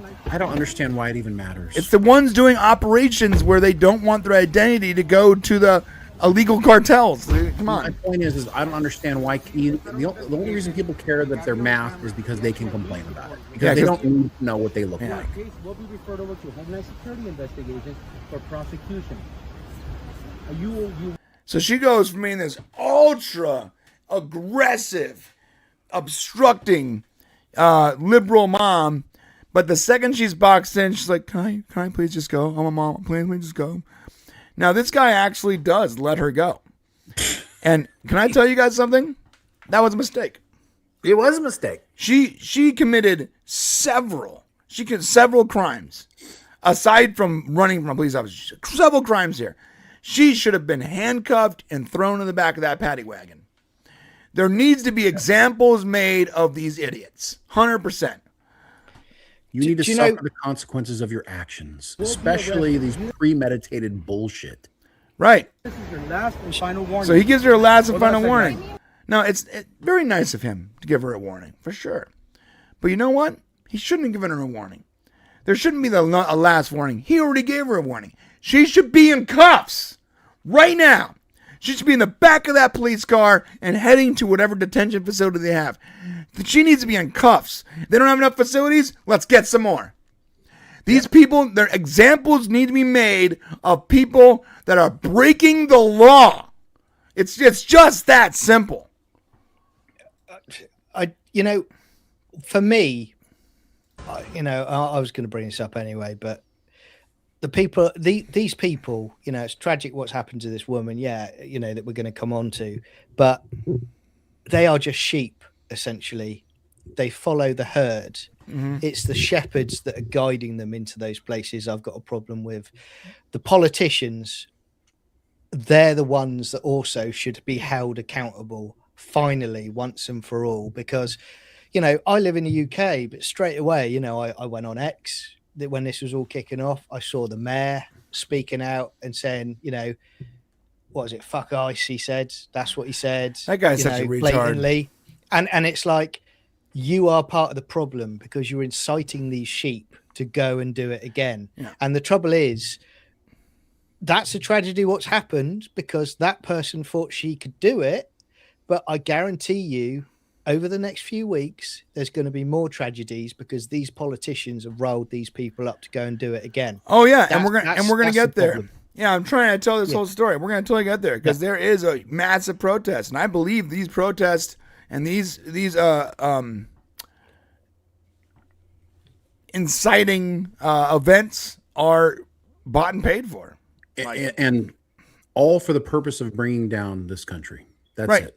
That's the whole purpose. Most of this stuff is such foreign agent bullshit, dude. It's scary. Here's another one, guys, and I'm only playing all these so you can see what Renee Good was doing. Because if you don't realize that there was a whole organization of these white Karens, running around in their cars, traveling thousands of miles in their minivans and their SUVs to bum rush ICE agents, and other Leos. That's what I'm trying to show you. There were so many. I didn't realize that there was a whole funded organization behind these people. Here we go. Here's another one. Watch what she does. We can play. My car's bigger than yours. Yeah, it's Fillmore crime. Dumb Karen. Yeah. Puts the music on. What? Can I ask a question? How do these people know who the ICE agents are? It's organized, man. That's why. I saw today that there was another one arrested because they're going around like you're saying, around the country, but they're following the ICE vehicles. So you've got some that are tracking the vehicles, and ICE arrested this woman. So that's why they're doing it. They're tagging them essentially. Right. Yeah. They're tagging them like wildlife. Go to the Los Angeles and San Francisco subreddits on Reddit, and you'll see them all the time. Hey, we're having this thing over here. Come show up. If you hate Trump, it's if you hate ICE, it's constant. So watch what she does. This is exactly what Renee Good tried to do. Guys, please help me record. Get behind them if you have a car. If you have a car, please pull behind them. It's ICE. Look at this. The officer's like, can you pull behind them? It's ICE. They're trying to kidnap people. Please pull behind them. Please pull behind them and park. Please. Please park behind them. Can you put your car behind them, please? It's ICE. I'm just trying to hold on a second. Hurry, please. What the fuck is this lady thinking? Car sideways, please. she's trying to box in the ICE agent. Now, why does she care so much? Oh, and there we go. She's got, and now they've done it. So, just so you know, she has now committed a felony. She has officially kidnapped a law enforcement agent. This is a felony. Kidnapped? It's kidnapping. You're holding someone hostage. You're not allowing him to leave. That is kidnapping. That's a stretch. It's the definition of kidnapping. I don't know. I don't know if that's legally going to stand up. I get where you're coming from, but you know, if he can get out of his car and walk away, I don't think it's kidnapping. I think bitches, that you're not going anywhere. Whoever is funding this and whoever is playing this playing this long game, they're also profiling the type of people that is, you know, like you were saying about subreddits. They're profiling them. They're saying stuff that gets these people that they've profiled riled up because these people have a vacuum in their life, whatever it is, and they need to fill it with some sort of cause. That's what's happening because you're seeing it again and again and again. So whoever's doing it is doing a clever profile of the same type of people. That's what freedom does. And like 75% of them are white liberal women. Well, that's what freedom does, though. When you have freedom, like in China, you can't get to Chinese people. Wouldn't it be cool if I bet the American politicians would love to be able to cause disruptions in China and allow them to rise up? Well, guess what? The Chinese government won't let people from China have access to listen to people from America. Right. So that's the problem is you can't to have a free society. You have to, but we have to teach our people. We have to train people to be responsible. This social media shit is just bad news, man. Well, speaking of Reddit, like Reddit shouldn't be allowed. And I'm sorry, I think freedom of speech is the most important thing. But the second you start talking about violence and murder on law enforcement agencies, your community cannot exist anymore. You just can't. It shouldn't be able to. Yeah. All right. Yeah, he's right. He's going to get less blurry right now, I promise. It's because he's from the UK. Starmer is throttling his internet connection. Nice. All right, here's another one, guys. Hey, back up. I'm far enough away. I'm not in. So here we go. Now, this is one of the trackers you were referring to, Shane. Okay. So she goes out there with her phone and she starts messaging all of her buddies that this is where they're at. Yeah. That ICE is doing a mission or whatever they're calling it, Project Raid, whatever. Influence anything. Do you live on this street? I don't. No. Okay, I need you to get near. No, I won't. Ma'am, I need you to leave. It's my right to be here. You need to back up out of the way. I will not. One of our cars as well. You were too close right now. You were interfering. I'm right here. Federal You're investigation. going to get out of my face. You need I'm to a back public up over citizen. here. No, I won't. Tell me why I'm back up far this enough way. away from your investigation. Step beyond our cars. Don't touch me, please. Don't. Where's your cars? Right here. Notice none of these people have masks on, so where's that narrative at? I don't know. Where's your cars? Oh, That's great. Keep going. That's great. Sure. Beyond your cars? 20 feet, right? See that white car? I have a 6-year-old right here. So why is your 6-year-old? Why is your 6-year-old with you at the federal investigation? Jesus. You absolute retard. Are you kidding me? Why do you have your 6-year-old there? Are you stupid? Yes, is the answer to that. Listen, not everybody's a rocket scientist. A 6-year-old right here in my car? In the car? Oh, yeah, child sure endangerment. did. Yes, child So endangerment. finally, Get your child off of the scene. This is an active police scene. It's an This is all on camera right now too. get your child off the Yes, scene. I'm It's an wonderful. I'm active very police glad scene. for Get it. your child out of here. You I are can an be right active here. police scene. I'm happy right here. Ma'am, listen to me. You have the right to videotape. Okay? I do. Thank you, Hang on, sir. You listen to me right now. I'm going to listen. But we have someone that's being detained right here. Okay. Mm-hmm. You have a. child Tell me in the where front you need seat. me to go Hang on, exactly. I need you to stay. Do me a favor. Yeah, In the I front will. seat with no car seat. Okay. Do me a favor. Can I be honest with you guys? He's being too nice. Yeah, I agree. They're being too nice, bro. Oh, Well, it's because what the media has done to vilify our police. They're afraid. There are consequences for the wrong being seen in the wrong light. It makes it hard for them to do their jobs. Yeah. poor kid. Yep. Growing up without Douchebags like fire. That's the other problem. Like Brian Cranston constantly calling these people that are doing the job that we elected our president to do, calling them Gestapo and Nazi and fascist because they're doing the job of removing criminals from the United States. It doesn't matter, guys, if they're good people. They're here illegally. Our government has the right to send them home. Yeah, That's it. Yeah, I legit Period. don't care if they're good people or not. It's not my problem. Sorry. Okay, now let's talk about the Renee Good thing. Okay. So Renee Good was doing what those people were doing. And anyone who is telling you differently is just lying or misinformed. It's pretty obvious. No one's telling differently. Well, a lot of people are actually. Well, I'm going to say it like they can say it, but it's just obviously not true. Yeah. So even somebody doesn't know what's going on. They're like, oh, that lady's blocking the road. Yes. Right. A lot of people were trying to say that, oh, she was just dropping her child off at school and and was driving through, and look what happened. That's not true. Not at all true. We got video of this, video from 15 angles of that not being the case. People were saying, well, she wasn't trying to block them in or obstruct their investigation. That's just not true. That's not true. She was just watching just in case. She was being a good citizen. That's not true. None of that's true. Watching for what? To make sure they didn't detain good people or whatever. How would you know? How would she know? She wouldn't know. She wouldn't know. The thing is, all of those narratives are just false. None of that's true. She was there doing exactly what those other Karens were doing. They follow ICE in their cars with their phones on, and they obstruct their operations. And we have multiple angles, multiple camera angles if we're doing exact that.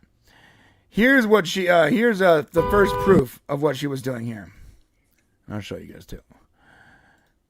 Here she is leaning on her horn. She drives up to an active federal investigation and starts leaning on her horn to try to warn the people that they're probably there to get or investigate that ICE is there.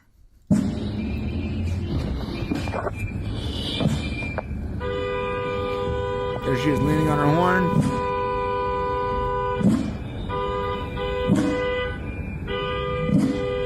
Forward a little bit so it's more clear. There's another car. You see that car at the end of the road? They're trying to block ICE in, and she's coming off from the other side honking, leaning on her horn. It's hard to track here. I'll put the links in the description too. Okay, so first off, now so we completely ruined that stupid narrative, right? So ICE had no reason to approach her. Not true. Just dropping her kids off at school. Not true. Just scared. That looked like a neighborhood. Was there a school there? Well, yeah. They said there was a school close by, but her kid doesn't even go to that school. You're dropping your kid off very far from school. Okay, go ahead. She was trying to do a 3-point turn in ICE. Maybe. I'm not sure. Illegal observer. I don't know about that because she was obstructing justice. These are all bad. Nobody does a 3-point turn in the middle of the street to turn around. That's, by the way, a traffic violation. Right. Now, here's the, I guess, body cam or cell phone footage from the officer itself. This is the best. There's a lot of angles you can see this from, but I think this is the best one.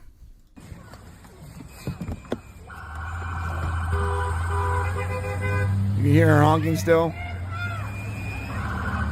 Yeah. So, do you know why she's parked perpendicular like that? So that they can't drive by? Right. And did you see in that other video at the other end of the street was another car parked the same way? I didn't see it, but sure. Yeah. So they were purposely parking their cars that way so that ICE couldn't leave. They couldn't operate. Or you can just ram their car. Yeah, right. Right. So they're trying to get her to get out of the way because, of course, they are. Okay.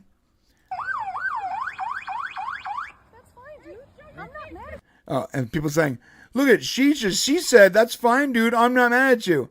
With a sarcastic smile on her face while she's blocking the road perpendicular. No.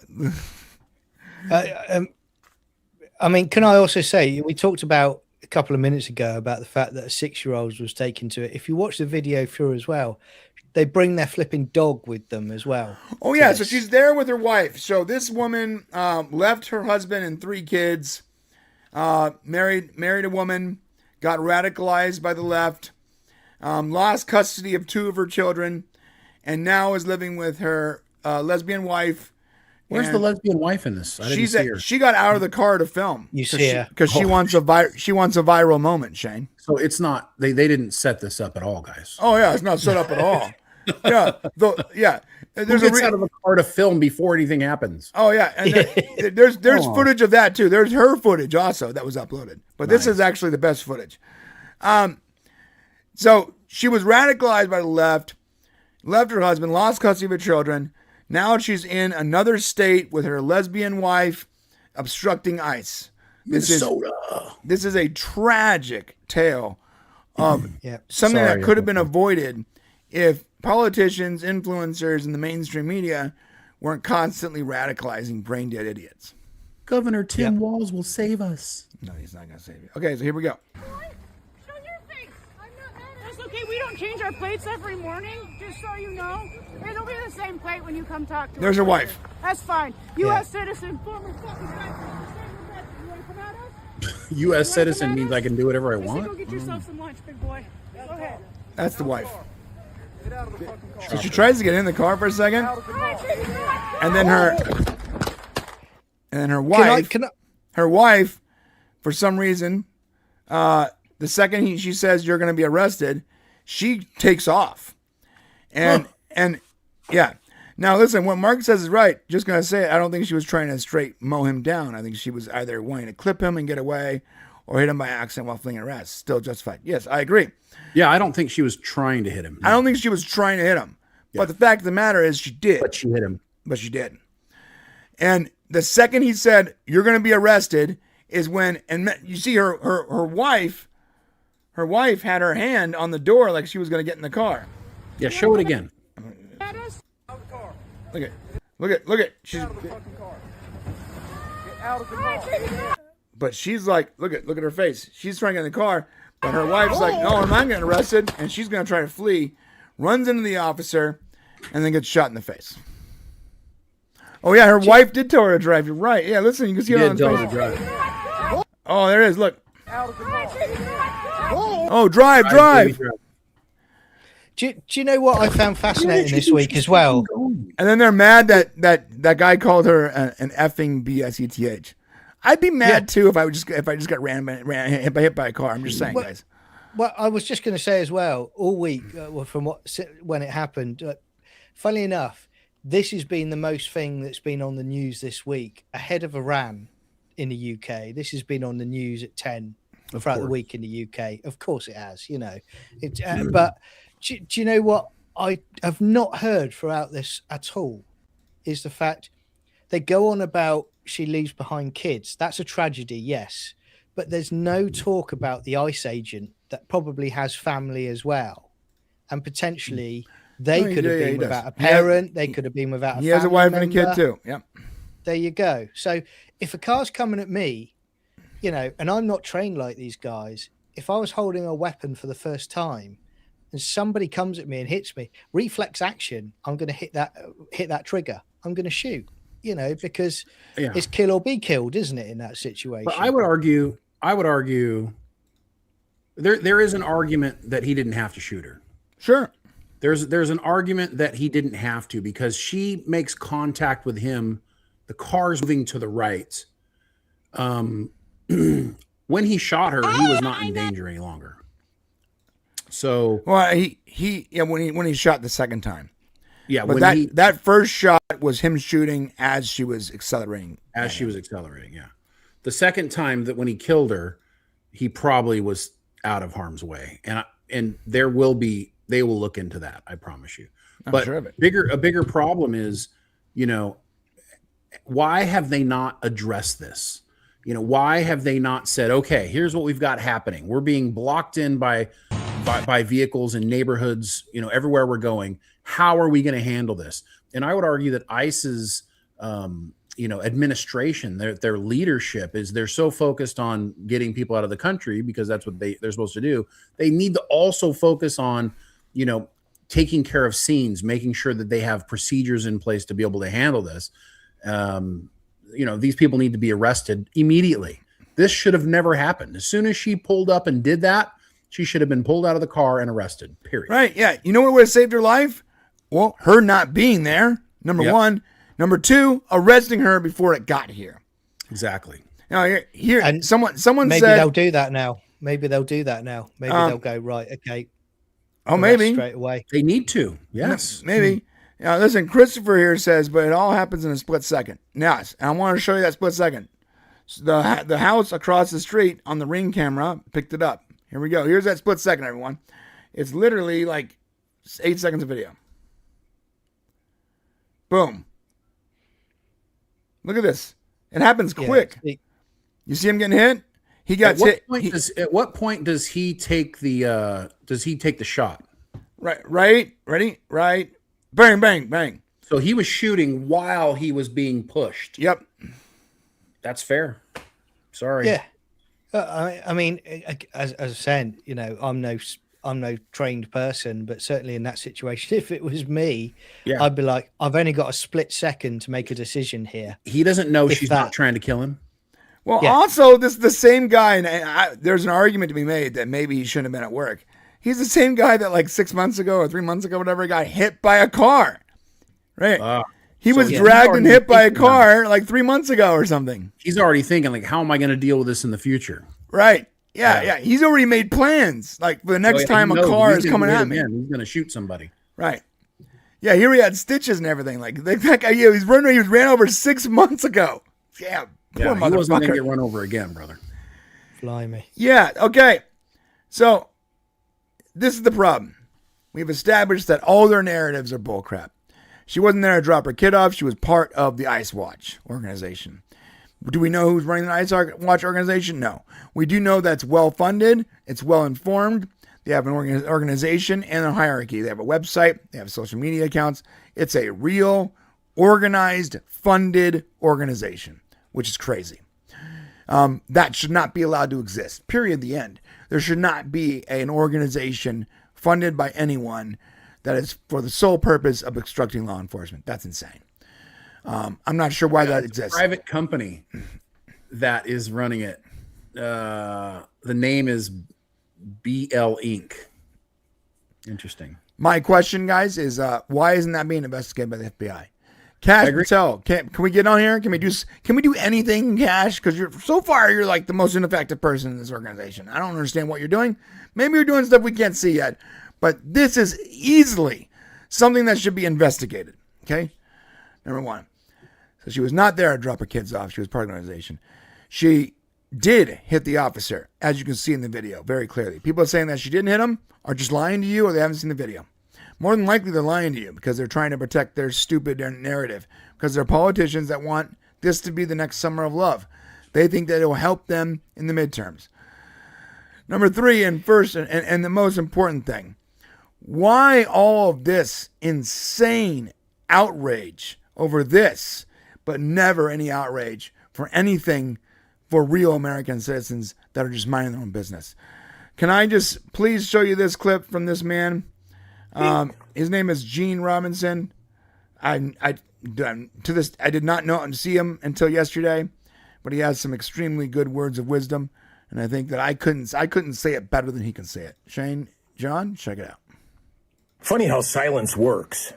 Not one Democrat flooded the streets when Laken Riley was beaten, raped, tortured, strangled, and had her skull smashed with a rock by an illegal alien. There were no marches, there were no hashtags, no candlelight vigils, no virtue. Not one Democrat demanded deportations when 12-year-old Jocelyn Nungare was raped and then had her throat slit by two illegals. Not a word about borders, not a whisper about accountability, not a single protest demanding justice for a small American child. Not one Democrat staged outrage for Rachel Morin, a mother of five young babies, strangled, sexually assaulted, beaten to death with a rock. Apparently, motherhood only matters when it's politically convenient. I said beaten to death with a rock. Not a gun, not a knife, not forks, but a rock, whatever was readily available to murder an American.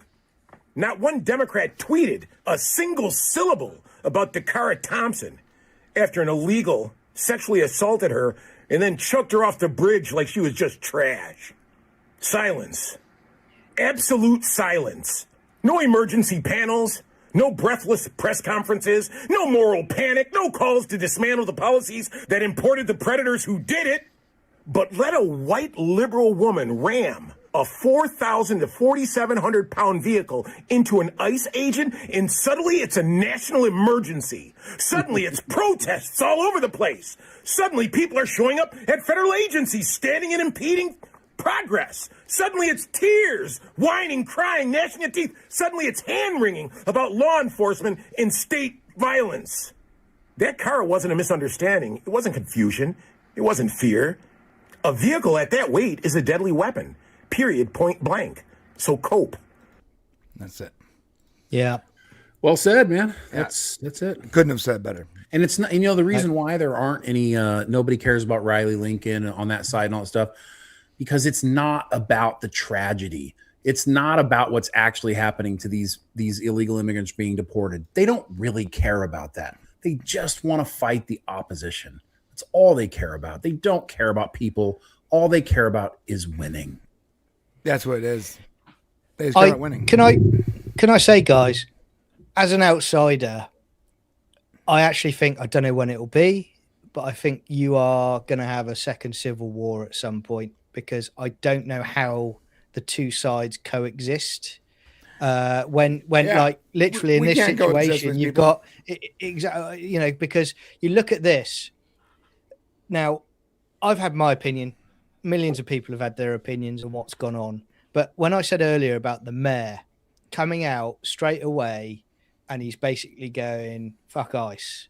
That's what he's doing on the stage. He's raging it up. He's rage baiting straight away. When you've got politicians doing that, and they're never held accountable for doing it, they always, sliver away onto the next thing. That I just cannot see both sides ever working together politically. That's the same mayor that wore like a traditional African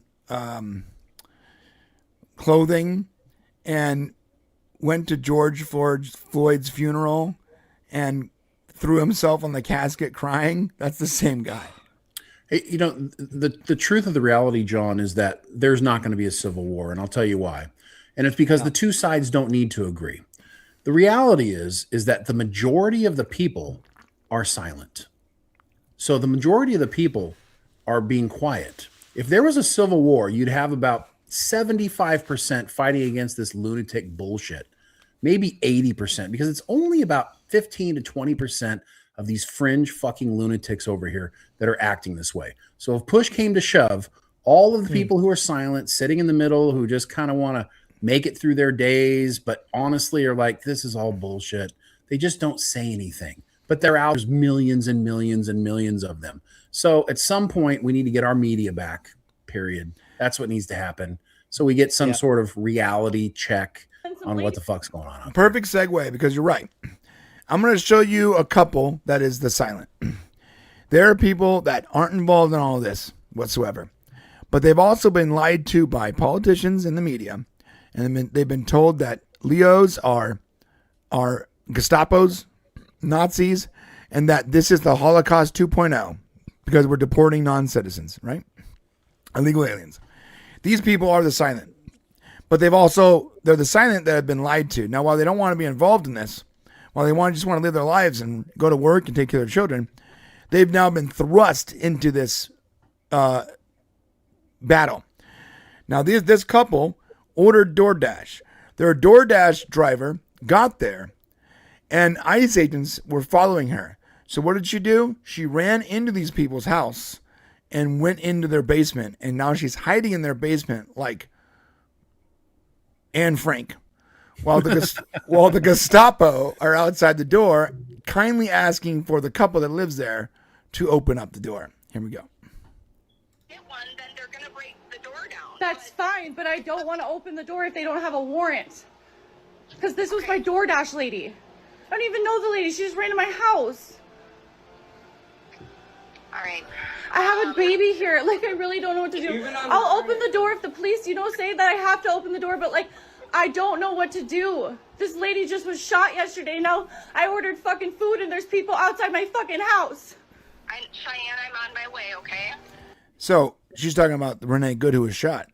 So from her perspective, now the ICE are trying to chase down the Anne Franks.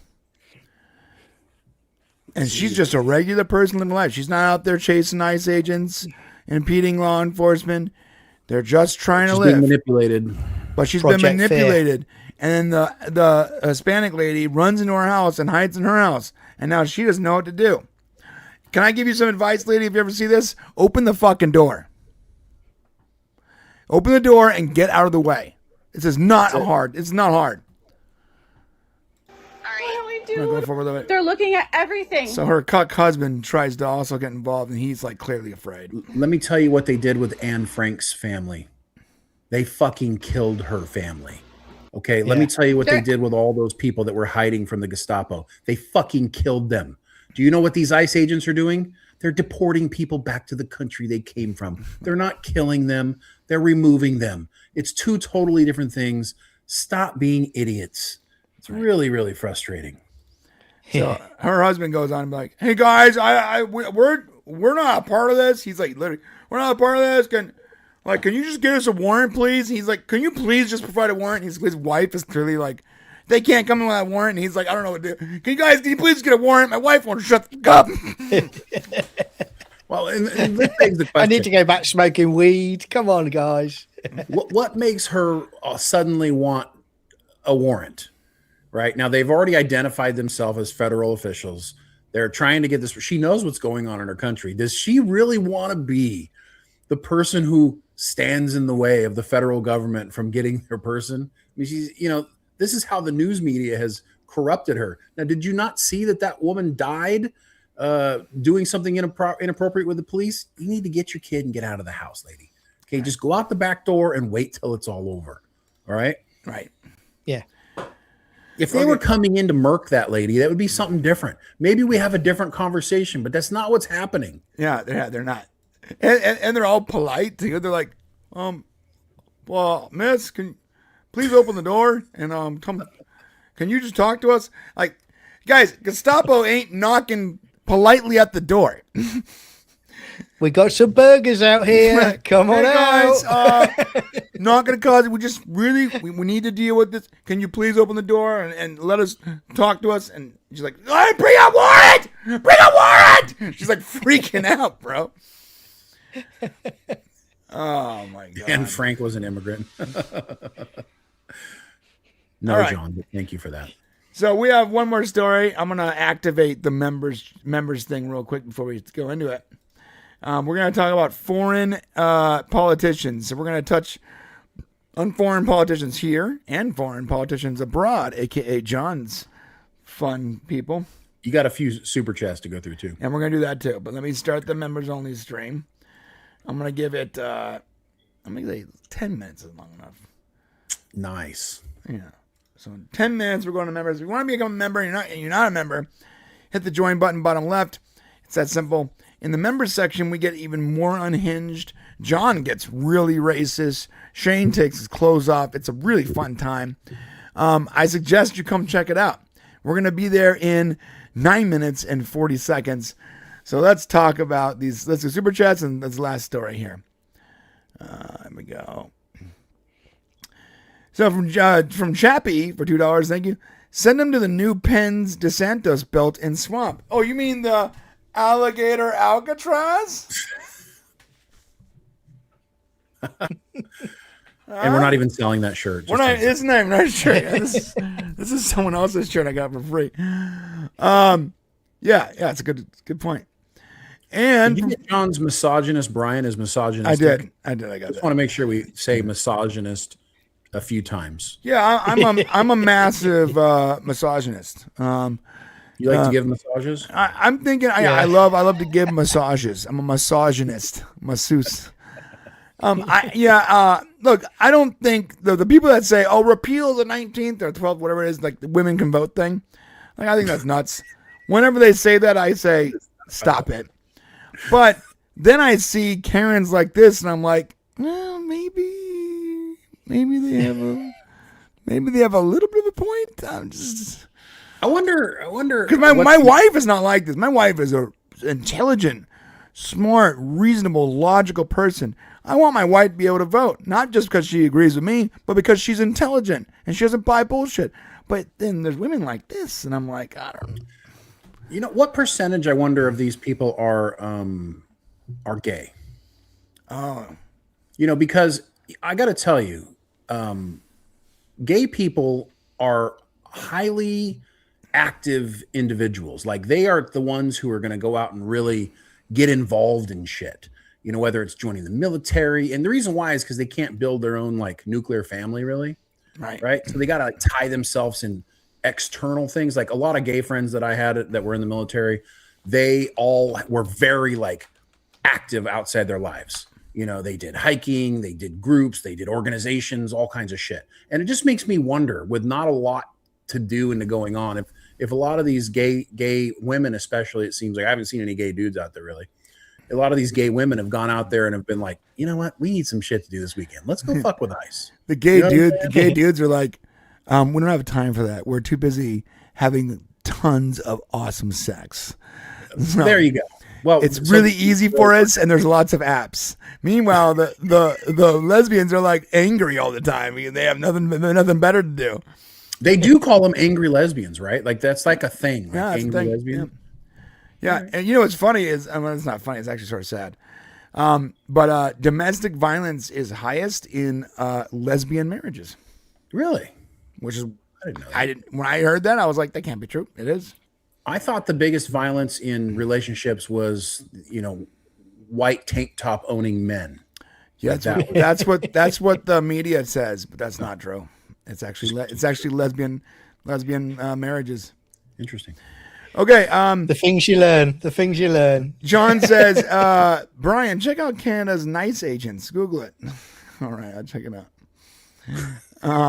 We'll check that out in the members section. Oh, what are you about today? A boot. Yeah, what you about? To, go down to the police station. What you about? Canada says the wife told her to drive. Yes, that's true. She did. Thank you, Ken. Thank you, remember. Super producer Ken. And yeah, John Brown says, and Frank was an immigrant? Question mark. And Jay-Z Chappie sent 1 gift membership. Okay. Woo! So thank you, Chappie. We do have one more story. We're going to start here and finish over there. And I want to show you guys this. So, Omar, how do you say her name, Shane? Ilhan Omar. Ilham. Oh, it's pronounced. Go the fuck back to your country. That's what it's pronounced. Yeah. I'm sorry. Before you even play this looks straight away like it's some sort of Eddie Murphy parody movie. I think Eddie plays all 3 characters, by the way. Yeah. So Omar is not a democratically elected congresswoman. And I'll tell you why. Because she was elected by the 86,000 Somalis that Obama planted in Minnesota. In Little Mogadishu? Yeah. This isn't Americans that voted her into Congress. Her entire constituent, her entire base of voters are all immigrants, not Americans. How do they vote then? Well, because they have the right to vote once they're legal immigrants. Oh, so they're citizens. They're just they were planted there by Obama. Legal immigrants. Yeah. But they're all just a bunch of Somalis. This is the entire Somali community, and so they're slowly electing all their people. That's what I'm talking about, democracy, John. Right? Be careful. 100%. Change your system. And all these people are not from here. They're from Somalia, and they're electing Somalians. And so what do you have? Now that entire community, that entire state is slowly becoming little Somalia. Because, and what do you expect to happen? Yeah. Like, I get it. I'm not even mad at them. I'm mad at the people that allowed it to happen in the first place. Can I just say as well? Voter ID. Voter ID amendment. Okay. November 6th. One at a time. And most of them they don't even speak English anymore in their press conferences. They just speak whatever language is from their native country. Because it doesn't matter if anybody else hears, but the people they're talking to. That's correct, Shane. Now, on the other front of that, we got the UK.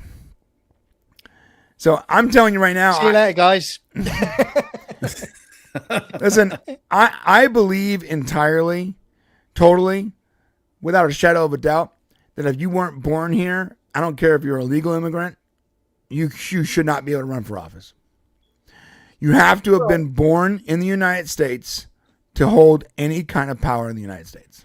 Or I would say there needs to be a different metric. And because just because you're born here doesn't mean that you love your country, as can be dictated by probably half of all of the people under the age of 20 in our country now, you know, who fucking hate the place where they were born, even though it's the greatest place in the world. But anyways, there needs to be a patriotic barometer. It's like, are you patriotic to your country or not? Well, Because truly, the problem that John has, the problem that we're having, isn't a patriotic problem. It's a I don't like this country and I want it to change problem.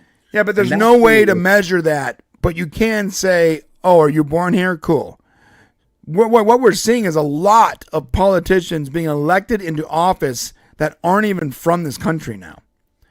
We are being taken over from the inside out, and it's totally legal. It makes no sense. That would be a good way to stop some of this from happening. Yeah. Okay, so this is from need to get their act together. This is from John's side of the world. I hate this asshole so much. Let me tell you something.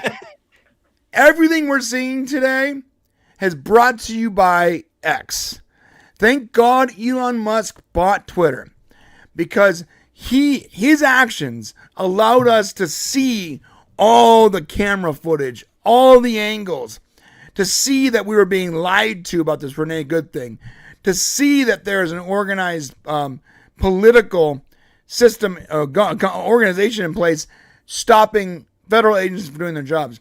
We're allowed to share all this and refute bad ideas. The bad ideas are being bleached by sunlight because of free speech. And this guy right here, this guy wants to ban it. Do you know why he wants to ban it? Because it's such a good tool for freedom that it goes against what he wants for his power.